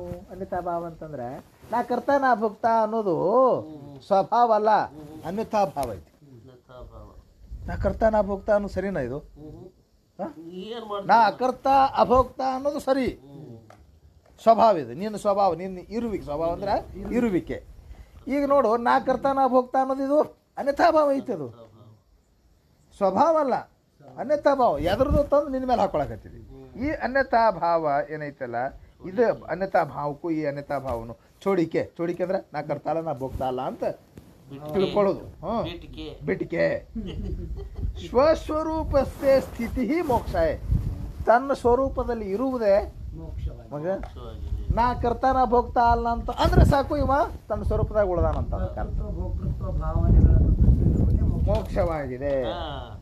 ಕರ್ತೃತ್ವ ಭೋಕ್ತೃತ್ವ ಭಾವನೆಗಳನ್ನು ಬಿಟ್ಟು ಇರುವುದೇ ಮೋಕ್ಷವಾಗಿದೆ. ಕಿತನೇಕ ಲೋಕ ತೋ ಸ್ವರ್ಗ ಕಿತನೇಕ लोक तो स्वर्ग वैकुंठ गोलोक ब्रह्मलोक आदि की प्राप्ति को मोक्ष जाने है. ಕೆಳಗೆ ಬಂದಿರ್ತದಲ್ಲಿ ಜಾನತೆ है. ಟಿಪ್ಪಣಿಗಳು ಗೆರಿ ಕೆಳಗೆ ಬಂದಿರ್ತಾವೆ ಯಾವಾಗಲೂ. ಅವು ಓದೋದು ನೋಡಿ ಚೆನ್ನಾಗಿ ತಿಳ್ಕೊಬೇಕು.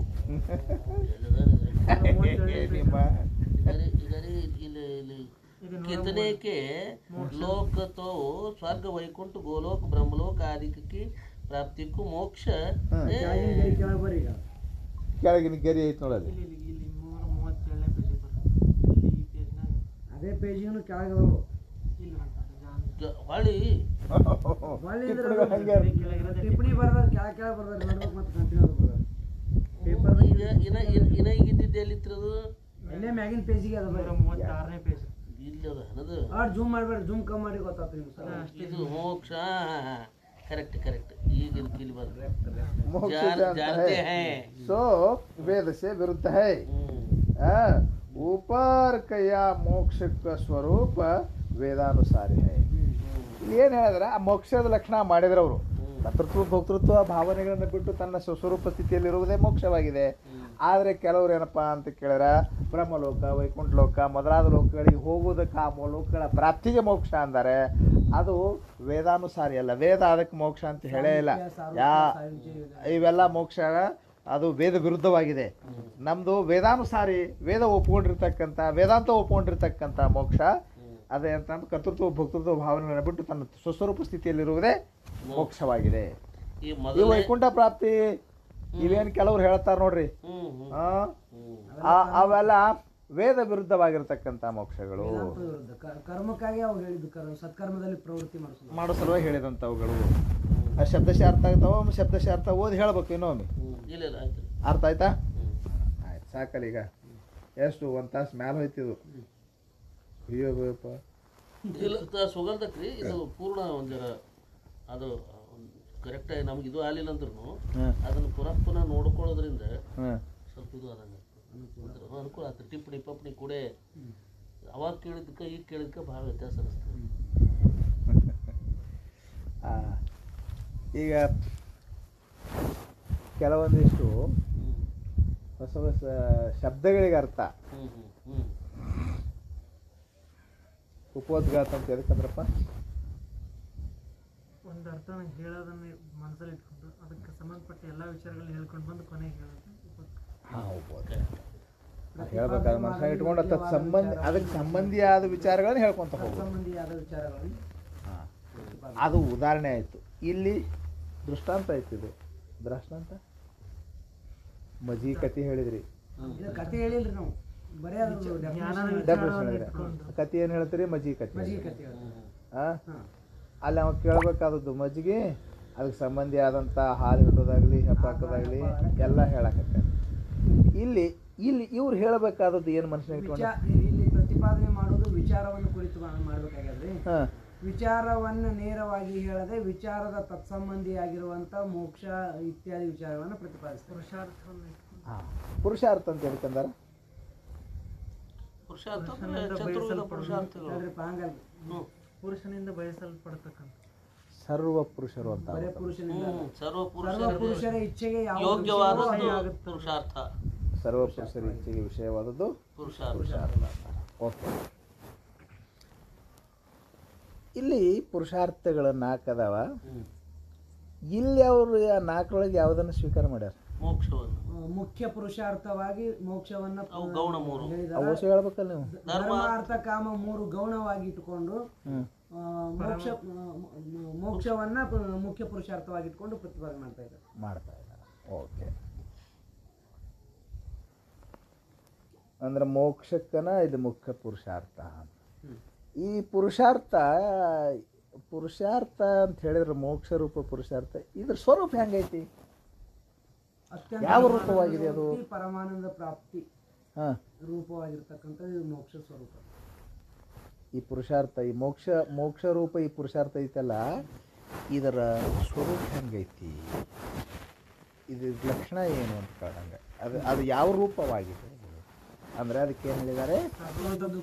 ಅತ್ಯಂತ ದುಃಖದ ನಿವೃತ್ತಿ ಪರಮಾನಂದ. ನೋಡಿ, ಇಲ್ಲೇ ಬಂದು ಭಾಳಷ್ಟು ಟಿಪ್ಪಣಿಗಳು. ದುಃಖದ ನಿವೃತ್ತಿ ಅಂದ್ರೆ ಈಗ ದುಃಖ ಅಜ್ಞಾನ ಸಹಿತ ಜನನ ಮರಣಾದಿಗಳಿಗೆ ದುಃಖ. ಹಾಂ, ಅಜ್ಞಾನ ಸಹಿತ ಜನನ ಮರಣ ಮೊದಲಾದವುಗಳಿಗೆ ದುಃಖವೆಂದು ಕರೆಯುತ್ತಾರೆ. ಜನ್ಮ ಮರಣ ನಡಬರಕ್ಕೆ ಏನು ಬಂತು ನೋಡಿ ಹೊಯ್ಕೊಳ್ಳಿ ಬಿಡ್ಕೊಳ್ಳೋದು, ಅವು ಆದಿಗಳವೆಲ್ಲ. ಗೊತ್ತಾಯ್ತಾ? ಈ ಯುಗಾದಿ ಶುರು ಆಗ್ತದ, ಲಾಸ್ಟಿಗೆ ಇರೋದು ಹೋಳಿ ಹುಣ್ಣಿಮೆ. ನಡಬರಕ್ಕೆ ಏನಾರ ಬರಲಿ ಅದು ಎಲ್ಲ ಆದಿ. ಗೊತ್ತಾಯ್ತಾ? ದುಃಖ ಅದು. ನಿವೃತ್ತಿ ಅಂತ ಬಂತು. ನೀ ಹೇಳ್ತಾನೆ ನಿವೃತ್ತಿಗೆ ಅರ್ಥ ಬರ್ದಾರ. ನಮಗೇನು ಹಿಂದಿಗಳು ಹೇಳ್ಬೇಕಂತಾರೆ, ಕನ್ನಡದಾಗ ಅರ್ಥ ನೆನ್ಪಿಳಿದ್ರು ಸರ್. ಬಾಧ ಮಿಥ್ಯತ್ವದ ನಿಶ್ಚಯದಿಂದ ಬಾಧ ಆಗೋದು, ನಿವೃತ್ತಿ ಬಿಟ್ಟು ಹೋಗೋದು. ಮಿಥ್ಯತ್ವದ ನಿಶ್ಚಯ ರೂಪ ಬಾಧಕ್ಕೆ ಸುಳ್ಳಂತ ಗೊತ್ತಾದ್ಮೇಲೆ ಅದರ ಜ್ಞಾನ ಕಳೆದೋಗಿ ಸತ್ಯದ ಜ್ಞಾನ ಬರೋದನ್ನ ನಿವೃತ್ತಿ. ಉಳಿದೇನು ಹೇಳ್ಬಿಡು, ಅಲ್ಲೇ ಮಿಥ್ಯತ್ವದ ನಿಶ್ಚಯ ರೂಪ ಬಾಧಕ್ಕೆ ನಿವೃತ್ತಿ ಅನ್ನುತ್ತಾರೆ. ಹಾಂ, ಅದನ್ನು ನೀವು ವಿವರಣೆ ಮಾಡುವತ್ತೆ ಮತ್ತೆ ವಿವರಣೆ ಮಾಡಬೇಡ. ನೀವು ಹಾವಿನ ಕತ್ತಿ ಸುಡೋ ಕತ್ತಿ ಎಲ್ಲ ಕತ್ತಿ ಅದ್ರ ಹಂಗಂದ್ರೆ ಏನು ಅಂತ ಅನ್ನೋದು ಅರ್ಥ ಬರೋ ಸಲುವಾಗಿ ಅಷ್ಟೆಲ್ಲ ಗುದ್ದಾಡಿರ್ತೀವಿ ನಾವು ಮುಂದೆ. ಈಗ ನಿತ್ಯತ್ವ ನಿಶ್ಚಯ ರೂಪ ಬಾಧಕ್ಕೆ ನಿವೃತ್ತಿ ಅನ್ನುತ್ತಾರೆ. ಹಂಗಂದ್ರೆ ಏನು ಕಲ್ಪನಾ ಬರೋ ಸಲುವಾಗಿ ನಾ ಹಾವಿನ ಕತ್ತಿ ಕೊಟ್ಟು ಹೇಳಿದೆ ಅದನ್ನು. ಹಾಂ, ನಿವೃತ್ತಿ ಬಂತು. ಪರಮಾನಂದ ಅಂತ ಬಂದಿದೆ ಮುಂದೆ. ಪರಮಾನಂದಕ್ಕೂ ಲಕ್ಷಣ ಮಾಡಿದರು. ಎದಕ್ಕೆ ಪರಮಾನಂದ ಅಂದರು?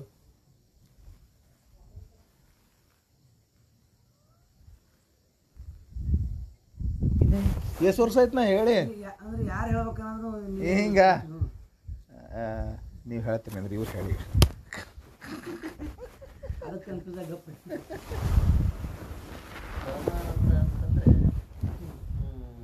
ಆತ್ಮನಸ್ತು ಕಾಮಾಯ ಸರ್ವಂ ಪ್ರಿಯ. ನಾನು ಹೇಳಿಲ್ಲ, ಅಲ್ಲಿ ಹೇಳಿಲ್ಲ, ಅದು ನಾನು ನಂದದು. ಅದು ನಿಮ್ದು ಅಲ್ಲ ಅದು ಇದು ಪರಮಾನಂದ ಚಂದ್ರ ಪರಮಾನಂದಕ್ಕೆ ಸಣ್ಣದೊಂದು ಲಕ್ಷಣ ಮಾಡ್ಯಾರ ಅವ್ರು. ಅತ್ಯಂತ ದುಃಖ ನಿವೃತ್ತಿ ಪರಮಾನಂದ ಪ್ರಾಪ್ತಿ ಅದುವೇ ಅಲ್ಲ ಅದು ಮೋಕ್ಷದ ಲಕ್ಷಣ ಆಯ್ತು ಅದು. ಹಾಂ, ಪರಮಾನಂದ ಅನ್ನೋದಕ್ಕೆ ಒಂದು ಲಕ್ಷಣ ಮಾಡ್ಯಾರ. ನೀ ಹೇಳ್ತಿ ಸರ್ವ ಪುರುಷರ ಇಚ್ಛೆಗೆ ಯಾವುದು ವಿಷಯವೋ ಅದು ಪರಮಾನಂದವಾಗಿದೆ. ಅಲ್ಲ, ಅದು ಆಗಲೇ ಮೊದಲು ನಾ ಅದು ನೋಡ್ರಿ ನೀವು ಟಿಪ್ಪಣಿ ನಾವು ಹೇಳೋ ಹೊತ್ತಿನಾಗ ನಾವು ಪಕ್ಕಾರ ಅನ್ಬಿಟ್ಟಿರ್ತೀವಿ. ಟಿಪ್ಪಣಿ ಒಳಗಲ್ಲ, ಅಲ್ಲೇ ಹೇಳ ಟಿಪ್ಪಣಿ ಒಳಗೆ ಹೇಳಿರುವಂಥದ್ದು. ಅಲ್ಲಿ ಬರೇ ಪರಮಾನಂದ ಶಬ್ದ ಬಂದದ, ಟಿಪ್ಪಣಿ ಒಳಗೆ ಅದಕ್ಕೆ ಲಕ್ಷಣ ಬರ್ದಾರ. ಏನು ಬರ್ದಾರ ಅಂತ ಕೇಳಿದ್ರೆ ನೋಡ್ತಮ್ಮ ನಾ ಬರ್ದಂಗೆ ಇರ್ತದಲ್ಲಿ ಬೇಕಾರೆ ಏನು ಬರ್ದಾರ ಅಂತ ಕೇಳ, ಪರಮ ಪ್ರೀತಿಗೆ ವಿಷಯವಾದುದು ಪರಮಾನಂದ ರೂಪವಾಗಿದೆ. ಹಿಂಗೆ ಇದೆಯಾ? ಹೌದು, ಪರಮ ಪ್ರೀತಿಯ ವಿಷಯವಾಗಿದೆ. ನಾ ಹೇಳೋದು ನಿಮ್ಮ ತಲೆಗಳಿಲ್ಲ ಅಂತ, ನನ್ನ ತಲೆಗೆ ಇದ್ದದ್ದೇ ಐತಿ. ಹೌದು. ಈ ತಲೆ ಇಟ್ಕೋಬೇಕಾದ್ರೆ ಪರಮ ಪ್ರೀತಿಗೆ ಪರಮ ಯಾವುದು ಪ್ರೀತಿಗೆ ವಿಷಯವೋ ಅದು ಪರಮಾನಂದ. ಪರಮಾನಂದವಾಗಿ. ನಾ ಮುಂಜಾನೆ ರಿಪೀಟ್ ಮಾಡ್ತೀನಿ ನೋಡು. ಹೌದ್ರಿ. ಹಿಂಗೆ ಕೇಳಿದ್ರೆ ಗಟ್ಟಿ ಆಗ್ತದೆ. ಕೇಳ್ತಾರಂತಂದ್ರೆ ಸ್ವಲ್ಪ ಏಟಲ್ಲಿ ನೆನ್ಪಿಡ್ಬೇಕನ್ನೋ ಭಾವ ಬರ್ತದೆ. ಯಾಕಂದ್ರೆ ನಾವು ಟೀಚರು ಹೌದು. ಇಲ್ಲ ಬರೋಬರಿ ನಮ್ಗೆ, ಯಾಕಂದ್ರೆ ಹುಡುಗರು ಹುಡುಗರಂತಲ್ಲ ಹಂಗಲ್ಲ, ನಾವು ಗಟ್ಟಿ ಮಾಡೋ ಸಲ ಹೆಂಗೆ ಕೇಳಿ ಕೇಳಿ ರೂಢಿ ಇರ್ತದೆ ನಮಗೆ. ಒಂದು ಪಾಠ ಮಾಡ್ದೇವಲು ಈಗ ಹುಡುಗರೇ ರೀ ಈ ಸದ್ದ ಪ್ರೆಸೆಂಟ್ ಪಾಠ ಮಾಡ್ದೇವಲು ಅವು ತಲೆ ಉಳಿಲ್ಲ ಅಂತಂತಂತ. ಮತ್ತು ನೀವು ಮೊದಲು ಕೇಳಿದ್ದೊಮ್ಮೆ ನಾವು ಡಿಸ್ಕಸ್ ಮಾಡಿದೇವಲ್ಲ, ಅದು ಪಕ್ಕ ತಲೆ ಉಳಿತದೆ. ಹೌದು ಅದಕ್ಕೆ ಹೇಳೋದು. ಓಕೆನಾ? ಈಗ ಲಾಸ್ಟಿಗೆ ಯಾವುದು ಬಂತು? ಪ್ರಾಪ್ತಿ. ಪ್ರಾಪ್ತಿಗೂ ಒಂದು ಲಕ್ಷಣ ಮಾಡಿದ್ರು. ಪ್ರಾಪ್ತಿ ನಾನಾ ಅಪ್ರಾಪ್ತಶ ಪ್ರಾಪ್ತಿ ಇದೆ, ಪ್ರಾಪ್ತ ರೂಪ ಪ್ರಾಪ್ತಿ, ಪ್ರಾಪ್ತ ರೂಪ ಪ್ರಾಪ್ತಿ ಇದೆ. ಇಲ್ಲಿ ಅಂಥ ಪ್ರಾಪ್ತಿ ಇದೆ ಅಂತ ಹೇಳಿದ್ರೆ ನಿತ್ಯ ಪ್ರಾಪ್ತ ರೂಪ ಪ್ರಾಪ್ತಿ ಅಂತ ಹೇಳಿದರು. ಕಂಠಭೂಷಣಕ್ಕೆ ನೈ ನಿತ್ಯ ಪ್ರಾಪ್ತಿಗೂ ಪ್ರಾಪ್ತಿತೆ. ಇವು ಅರ್ಥ ಕನ್ನಡದಾಗರ ಪಕ್ಕ ತಲೆಗಿತ್ತಿಲು, ಹಿಂದಿ ಜೋಡಿಸಿ ಹೇಳೋದೇನು ದೊಡ್ಡ ಮಾತಿರಂಗಿಲ್ಲ. जो परमानंद जो परम प्रेम का विषय होवे ताको परमानंद के ಏನು ಅದನ್ನು जो ಕಂಠಭೂಷಣಕ್ಕೆ ನಾಹಿ ನಿತ್ಯ ಪ್ರಾಪ್ತಿಗೂ ಪ್ರಾಪ್ತಿ ಕೈ ಸರಳ ಜೋಡಿಸ್ಕೊಂತ ಹೊಲ ಬರ್ತದ. ಅದು ತೆಲಾಗಿರ್ಬೇಕಾ ಹಿಂದಿನೂ ಬರಬೇಕು. ಅದೇನು ಹಳೆ ಹಿಂದಿ ಒಳಗನೆ ಹೇಳ್ಬೇಕಂತೇನೆ ಏನಿಲ್ಲ, ಹೊಸ ಹಿಂದಿ ಹೇಳಿದ್ರೂ ಬರ್ತದೆ. ಚಲೋ ಇಲ್ಲ ಶಾಸ್ತ್ರ? ಮಸ್ತ್ ಅದ.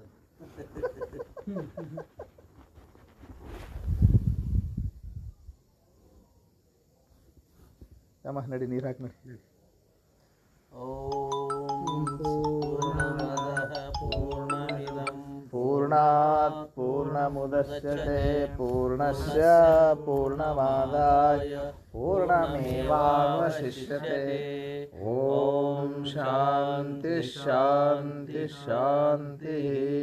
ಸದ್ಗುರುನಾಥ ಮಹಾರಾಜ್ ಕಿ ಜೈ.